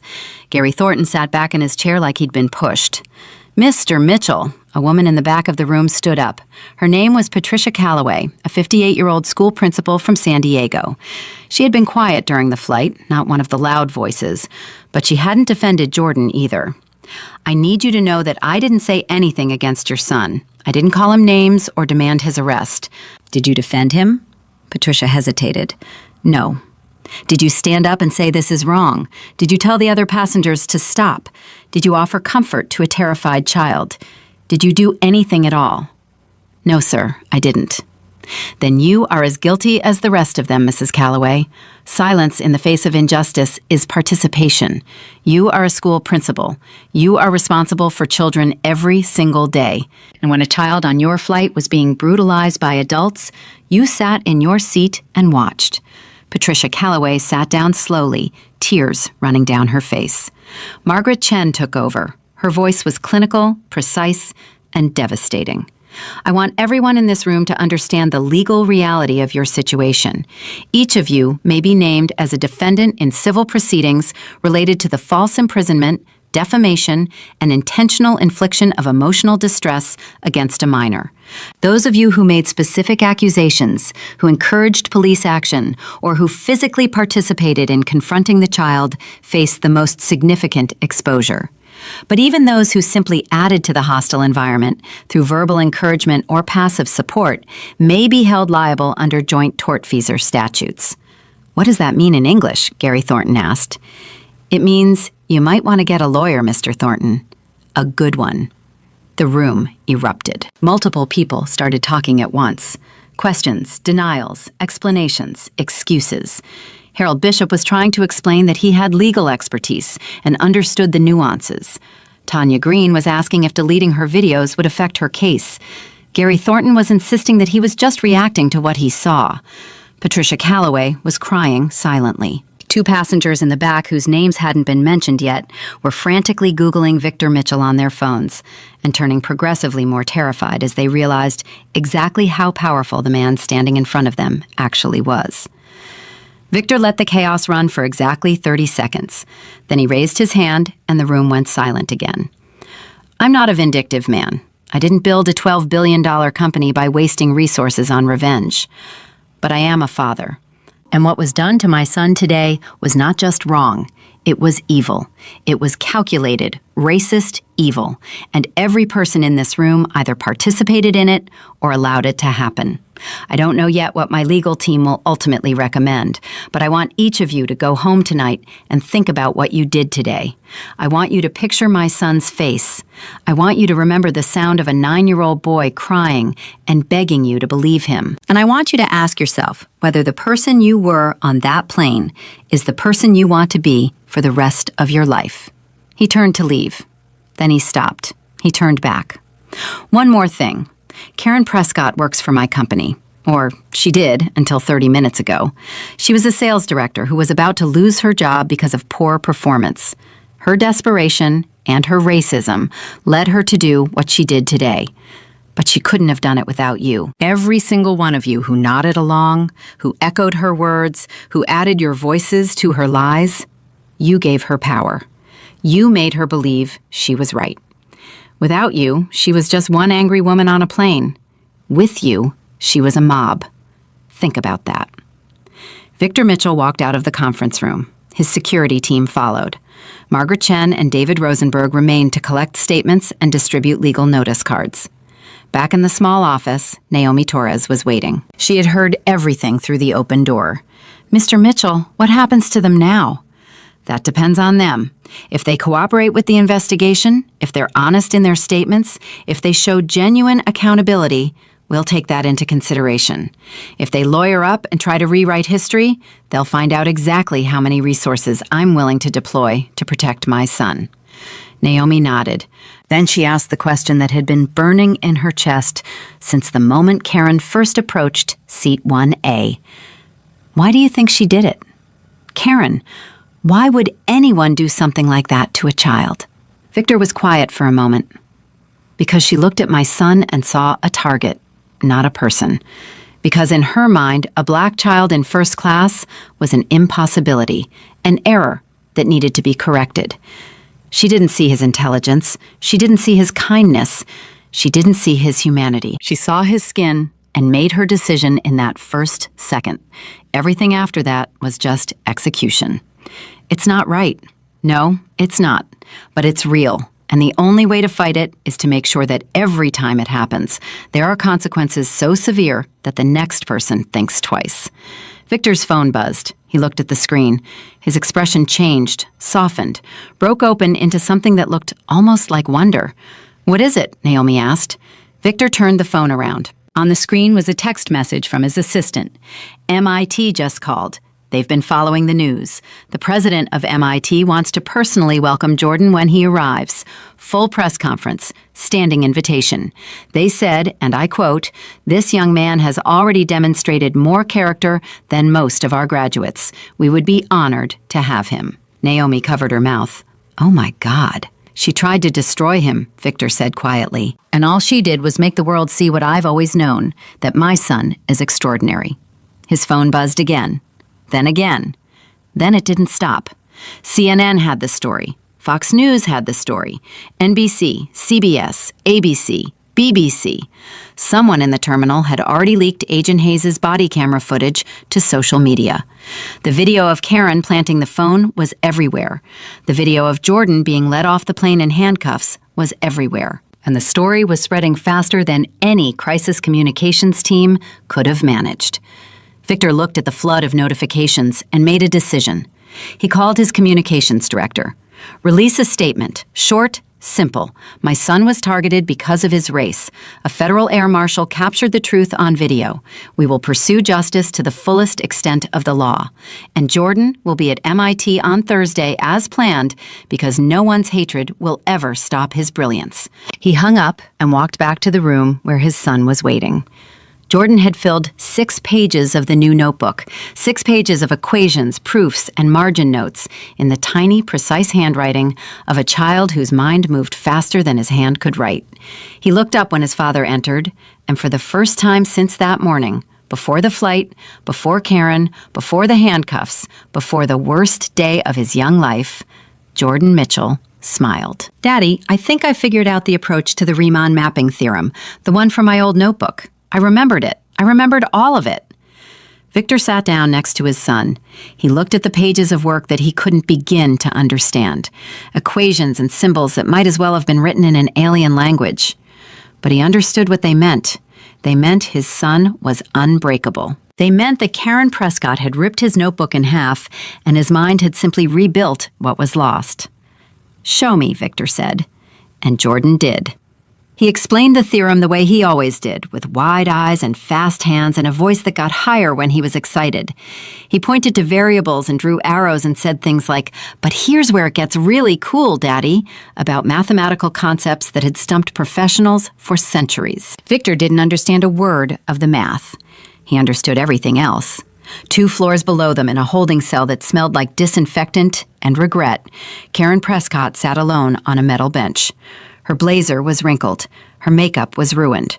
Her wrists bore the same red marks that Jordan's had borne, though hers came with considerably less sympathy. She had called a lawyer. The lawyer had listened to the charges, asked about the video evidence, and told her that the retainer would be $75,000 with no guarantees. She didn't have $75,000. She didn't have close to $75,000.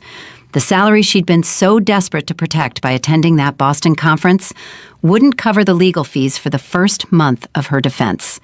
She sat on that bench and replayed the moment she'd first seen Jordan in seat 1A. She tried to pinpoint exactly when the idea had formed, when she'd decided to frame a child, when the racism and the desperation and the cruelty had combined into a plan that felt, in the moment, like something she could get away with. She couldn't pinpoint it. That was the terrifying thing. It hadn't been a single decision.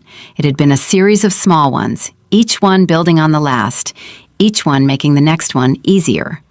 Look at the child. Judge the child. Resent the child. Target the child. Plan against the child. Act against the child. Each step had felt logical in the moment. Each step had felt justified. And now, sitting in a holding cell facing federal charges, she couldn't understand how she'd gotten from the first step to the last. The door opened. Detective Owens entered. "Your booking is being processed. You'll be transferred to the county facility for arraignment in the morning." "I need to make another phone call." "You've had your call. I need to call my mother. She's in a care facility. She needs me to manage her medication schedule. If I don't call tonight, she'll miss her evening pills." Owens looked at her. "Is that true? Or is it another story, like the one about the stolen phone? Karen flinched. It's true. My mother is real. She's at Sunrise Senior Living in Glendale. You can verify it. Owen studied her face. The performance was gone now. The mask was off. What remained was a 42-year-old woman who had done something unforgivable and was only now beginning to understand the full scope of what she'd lost. I'll see what I can do, he said, and he left. Karen put her head in her hands and did not lift it again for a very long time. The video hit the internet at 6:47 p.m. Eastern Time. By 6:52, it had been viewed 40,000 times. By 7, 400,000. By 7:30, it had crossed into the millions and was accelerating so fast that 3 separate social media platforms experienced traffic surges that triggered their automated server scaling protocols. Agent Derek Hayes' body camera footage was 22 seconds of crystal clear devastation. 22 seconds that showed Karen Prescott faking a stumble, her right hand reaching into a child's backpack, her fingers deliberately placing a phone between a math folder and a bag of goldfish crackers. 22 seconds that proved beyond any possible doubt that a grown woman had framed a 9-year-old boy. 22 seconds that set the entire country on fire. The first major network to break the story was CNN. Their anchor interrupted a segment on economic policy to say the words that would define the next 72 hours of American news. We're receiving reports and video evidence of what appears to be a deliberate attempt by an adult passenger to frame a 9-year-old child for theft on a commercial flight. The child, who we're told is a mathematical prodigy, was placed in handcuffs. We want to warn viewers that this footage is disturbing. Within the hour, every network had it. Fox News ran it with the headline, "Corporate Executive Caught Framing Child on Camera." MSNBC led with racial profiling at 30,000 feet. BBC World Service picked it up for their international broadcast. Al Jazeera ran it in Arabic, French, and English simultaneously. But it wasn't the news networks that made the story explode. It was the people. Ordinary people sharing the video with comments that ranged from outraged to heartbroken to furious. A retired teacher in Atlanta wrote, "I taught for 35 years, and this is the thing that finally made me cry at my kitchen table." A father in Chicago posted, "I have a 9-year-old son. I can't stop shaking." A grandmother in London shared the clip with 5 words, "What have we become?" The hashtag Justice for Jordan began trending at 8:15 p.m. Eastern. By midnight, it was the #1 trending topic worldwide in 14 countries. By morning, it had accumulated over 11 million posts. Victor Mitchell's communications director released the official statement at 9 p.m. It was 4 sentences long. "Today, my 9-year-old son Jordan was targeted because of the color of his skin. A fellow passenger planted evidence in his backpack and orchestrated his arrest. A federal air marshal captured the truth on video. Jordan will be at MIT on Thursday as planned because no one's hatred will ever stop his brilliance." Those 4 sentences were shared over 2 million times in the first 3 hours. But while the world was reacting to a video, Jordan Mitchell was asleep. Victor had carried him out of Denver International Airport at 7:30 p.m., shielded from the small crowd of local reporters who had already gathered outside the terminal. Jordan had fallen asleep in the SUV before they reached the hotel, his new notebook still open on his lap, his pencil still in his hand. The Riemann mapping theorem half finished on page 7. His body had simply shut down. Hours of terror and adrenaline and tears had depleted every reserve he had, and sleep had claimed him mid-equation. Victor laid his son on the hotel bed and removed his shoes. He pulled the blanket up to his chin. He sat on the edge of the mattress and stared at Jordan's face in the dim light. The boy's cheeks were still puffy from crying. The scratch on his arm was turning purple around the edges. The red marks from the handcuffs had faded slightly, but were still visible. 2 thin bands around wrists so small that Victor could wrap his thumb and forefinger completely around them. His phone buzzed. Margaret Chen. "Victor, we need to talk about Harold Bishop." "What about him?" "He's retained counsel and is requesting a private meeting. He wants to discuss terms." "Terms for what?" He's offering to provide a full written statement detailing everything Karen Prescott said and did from the moment she boarded. He was sitting closest to her for most of the flight. He heard conversations that other passengers didn't. In exchange, he's asking to be excluded from any civil action. Victor looked at his sleeping son. What did his attorney say specifically? His attorney said, and I'm quoting here, "My client is a 70-year-old retired attorney who made a terrible judgment error and wants to make it right. He has information that will strengthen your case against Prescott significantly. He's prepared to testify in any proceeding, civil or criminal." What kind of information? He claims Karen told him directly that she believed people like that boy were a threat to the natural social order. Those were her exact words, according to Bishop. He also says she mentioned having a second phone that she kept for emergencies. She told him this during their conversation before the planted evidence was discovered. Victor processed this. A direct witness who could testify to Karen's racial motivation and her possession of a burner phone. That was significant. That transformed the case from a provable fraud into a provable hate crime. Set the meeting for tomorrow morning. I'll hear what he has to say, but I'm not making promises. Understood. One more thing. The airline's CEO called personally. He's offering a full public apology, lifetime first-class status for Jordan, and a significant financial settlement. His exact words were, "Name your number." I don't want his money. I want policy changes. I want mandatory bias training for every employee. I want a complete overhaul of how they handle complaints involving minors. I want an independent review board for incidents involving racial profiling on their flights. And I want Naomi Torres promoted. She's the only person in their entire organization who did the right thing today. I'll relay all of that. Victor hung up and looked at Jordan again. The boy's breathing was slow and even. His fingers twitched slightly in his sleep, the way they always did, the unconscious movement of a mind that never fully stopped calculating. The next morning came fast. Victor woke to 47 missed calls, 312 emails, and a notification that Justice for Jordan had been viewed on social media over 90 million times worldwide. His communications team had already fielded interview requests from every major network, 4 international outlets, 3 documentary producers, and Oprah's production company. Jordan woke at 7:15. He sat up in bed, looked around the unfamiliar hotel room, and for 2 terrible seconds Victor could see the confusion and fear flash across his son's face as his brain reconnected with yesterday's events. Then Jordan saw his father sitting in the chair by the window, and the fear dissolved. "Daddy, what day is it?" "Wednesday." "I'm supposed to be at MIT tomorrow." "You will be." "Promise?" "Promise." Jordan ate breakfast slowly, scrambled eggs and toast, the same thing he always ordered. He didn't talk much. He stared at his plate between bites and twice stopped eating to write something in his notebook that had apparently occurred to him between forkfuls of egg. Victor didn't rush him. He didn't ask how he was feeling or whether he wanted to talk about what happened. He'd learned early in Jordan's life that this child processed things differently.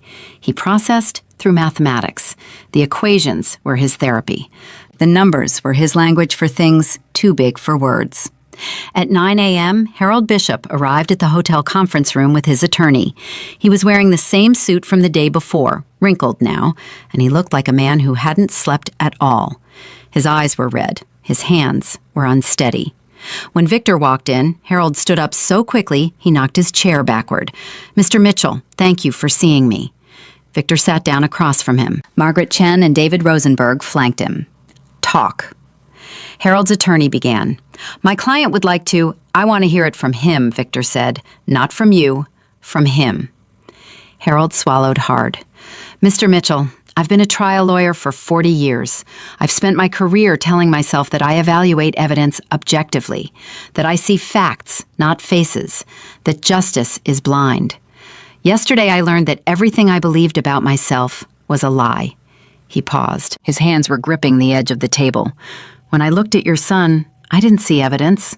I saw a black child in first class, and I made a decision about him before he opened his mouth. When Karen Prescott started talking, I didn't evaluate her claims. I accepted them because they confirmed what I had already decided. And when that phone fell out of his bag, I didn't question it for a single second. Not 1 second. 40 years of legal training, and I didn't ask a single question that any first-year law student would have asked. Why? Because I had already decided he was guilty. I decided the moment I saw him. You told the police you witnessed the theft. You corroborated a lie. Yes, and I will testify to that. I will testify that I saw nothing except a phone falling from a backpack. I did not witness any theft. I assumed theft. And I told the police what I assumed as if it were fact. That's perjury. I know what it is, and I know what it carries. I'm not asking you to protect me from that. I'm asking you to let me help you nail the woman who actually did this. Tell me what she said to you. Harold took a breath. During the first hour of the flight, she moved to the seat next to mine. She talked constantly. She said the boy didn't belong in first class. She said children like him come from environments where stealing is normalized. She said people like that boy were a threat to the natural social order. Those were her exact words, the natural social order. She said it twice. Margaret Chen was writing rapidly. She also mentioned her phones, plural. She said she always carries 2 phones because you never know when you'll need a backup. She laughed when she said it, like it was clever, like it was smart planning. I didn't think anything of it at the time. Now I understand exactly what she meant. Did anyone else hear these statements? Tanya Green was nearby for part of it. She may have heard the comment about the social order. I'm not certain. Victor looked at Margaret. She nodded. This was enough. Combined with Agent Hayes' video, Harold Bishop's testimony painted a picture of premeditated racial targeting so clear that no jury in America would hesitate. Mr. Bishop, my legal team will be in contact with your attorney regarding your cooperation. I'm not going to make you any promises about the civil action. What I will tell you is that your honesty today matters more than your cowardice yesterday. Harold's face crumpled. I know it doesn't fix anything, but I've written a letter to your son. I don't expect him to read it. I don't expect forgiveness. I just needed to say the things I should have said on that plane. He placed an envelope on the table. Victor picked it up, looked at it, and put it in his breast pocket without opening it.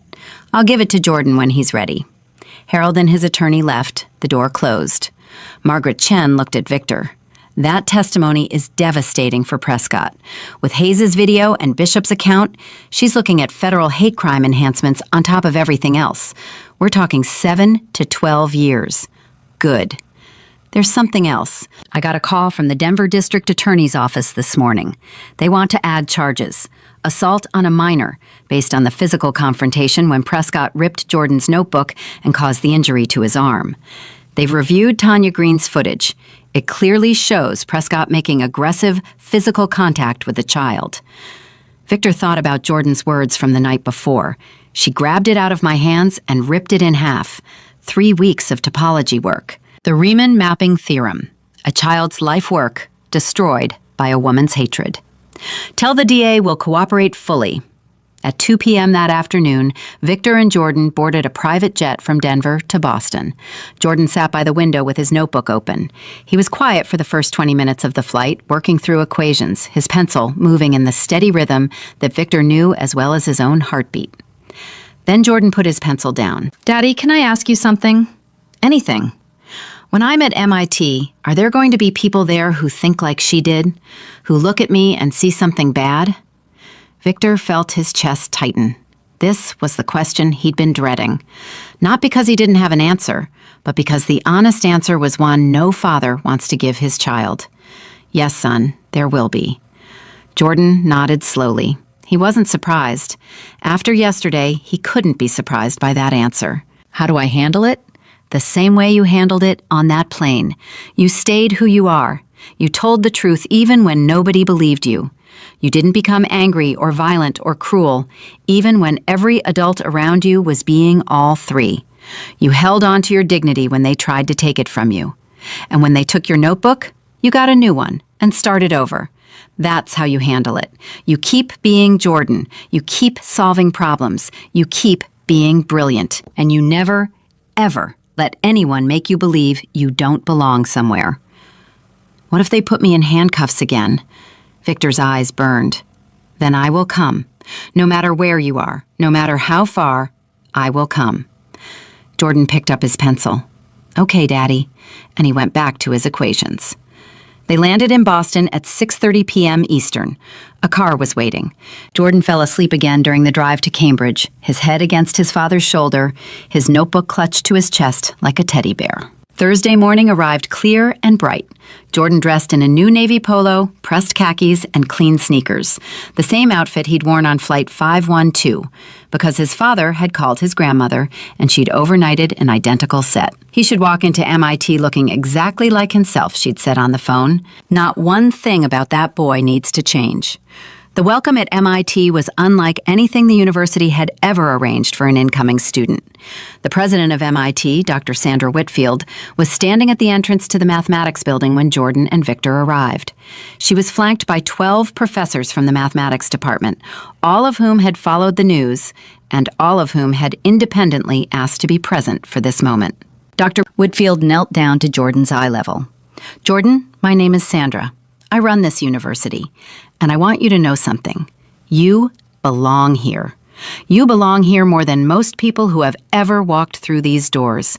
Not because of what happened on that plane, because of what's in that notebook.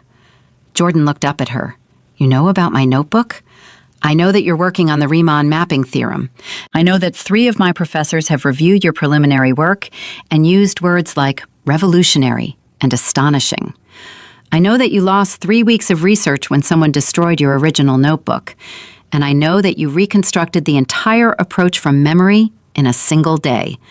That tells me everything I need to know about who you are. Jordan's eyes went wide. You read my work? Your father sent us photographs of the new notebook this morning. My topology professor called me at 7 a.m. and told me, and I'm quoting directly, Sandra, this 9-year-old has an insight that I missed for 20 years. Get him in my lab immediately. For the first time in 2 days, Jordan Mitchell laughed. A real laugh. The pure, unguarded laugh of a child who has just been told that his passion matters, that his mind is valued, that the thing he loves most in the world is exactly the thing that makes him extraordinary. Victor stood behind his son and watched him laugh and let the tears come. Because some moments are too big for composure and too important for pride. They walked into the mathematics building together. The auditorium was full. 300 people, professors, graduate students, undergraduate students, university staff, and a carefully selected pool of media all rose to their feet when Jordan Mitchell walked through the door. The standing ovation lasted 4 minutes and 30 seconds. Jordan stood at the front of the room, holding his notebook against his chest, watching 300 adults applaud him. And he didn't understand why they were clapping so long, but he understood that it felt different from the airplane. It felt like the opposite of the airplane. Dr. Whitfield approached the podium. This young man was supposed to arrive here yesterday for the quiet beginning of a research program. Instead, he's arriving today after enduring something that no child should ever experience. But Jordan Mitchell is here. He's here because he refused to be broken. He's here because his father moved heaven and earth to protect him. He's here because a flight attendant named Naomi Torres risked her career to defend him. He's here because a federal air marshal named Derek Hayes saw the truth and recorded it. And he's here because mathematics, the purest form of truth we have, doesn't care about the color of your skin. She turned to Jordan. Would you like to say anything? Jordan looked at his father. Victor nodded. Jordan stepped up to the podium. He was so short that only his eyes and forehead were visible above it. Someone quickly brought a step stool. He climbed up and looked out at the audience. 300 faces looking back at him, waiting, listening, believing. Some people judge you before they know your heart. His voice was small but steady. On the airplane, a lady looked at me and decided I was bad before I even said hello. She didn't ask about my math. She didn't ask about MIT. She didn't ask about anything. She just decided. And then everybody else decided too, because she was loud and I was small. He paused. He looked down at his notebook. But math doesn't work that way. In math, you can't just decide something is true because you want it to be true. You have to prove it. You have to show your work.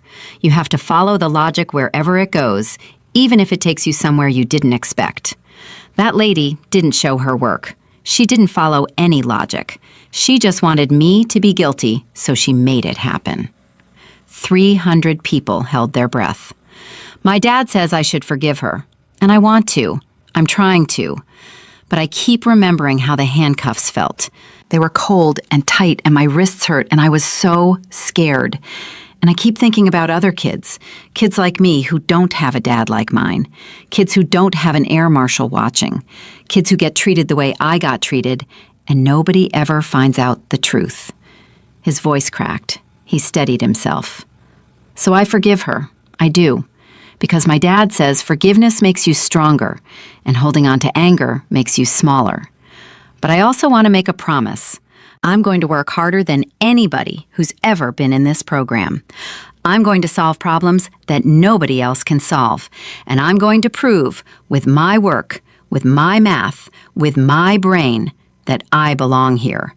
Not because someone gave me permission, because the numbers say so. And numbers don't lie. The auditorium erupted. 300 people on their feet. Professors with decades of academic achievement openly weeping. Graduate students who had never seen a 9-year-old command a room with more authority than tenured faculty. Victor Mitchell standing in the back row with both hands covering his face because his son had just done something more powerful than anything his billions could buy. Jordan climbed down from the step stool, walked to his father, and held up his notebook. Can I go to the lab now, Daddy? I really want to finish the Riemann theorem. Victor laughed through his tears. Yeah, son, go to the lab. Jordan Mitchell walked into the mathematics laboratory at MIT at 11:47 a.m. on a Thursday morning. He was 9 years old. He was carrying a leather notebook full of equations that 3 professors had called revolutionary. He was wearing a navy polo shirt that his grandmother had ironed. He had a healing scratch on his arm and fading marks on his wrists, and a heart that had been cracked but not broken. Behind him, the door closed. Through the glass, Victor could see his son pull out a chair, climb up, open his notebook, and begin to write. The pencil moved fast. Jordan's head tilted slightly the way it always did when he was close to a breakthrough. His feet swung above the floor because the chair was too tall, the same way they'd swung in seat 1A before the world tried to tell him he didn't belong there. In the weeks that followed, Karen Prescott was indicted on 11 federal and state charges, including hate crime enhancements. She was denied bail. Her trial date was set for March. Legal analysts predicted a conviction on all counts. Naomi Torres was promoted to senior lead flight attendant and received the airline's highest service commendation. She also received a personal letter from Jordan that said simply, "Thank you for believing me when nobody else did. You're my hero. Love, Jordan." Agent Derek Hayes received a commendation from the Federal Air Marshal Service. His body camera footage was incorporated into federal law enforcement training programs nationwide as a case study in observational awareness and the protection of vulnerable populations. Harold Bishop donated his entire legal pension to a children's civil rights fund. He never practiced law again. He kept a copy of Jordan's MIT acceptance photo on his desk for the rest of his life. The Mitchell Foundation was established 6 weeks after the incident with an initial endowment of $200 million. Its mission was to identify, support, and protect gifted minority children in STEM fields. In its first year, it funded scholarships for over 300 students and established legal advocacy programs in 12 states. Airlines across the country adopted new protocols for handling complaints involving unaccompanied minors, including mandatory bias screening and immediate parental notification upon any allegation. Federal legislation introduced as the Jordan Mitchell Child Protection Act passed the House unanimously and was signed into law 7 months after the incident on Flight 512. And Jordan Mitchell, the 9-year-old boy who had been dragged out of first class in handcuffs for the crime of being black and brilliant, completed his summer research at MIT with a paper on the Riemann mapping theorem that his supervising professor called the most original piece of mathematical thinking I've seen in 30 years of teaching. 3 journals requested publication rights. Jordan chose the one that would make the paper freely available to every student in the world because he said, math should be free. It belongs to everybody. On the last night of the program,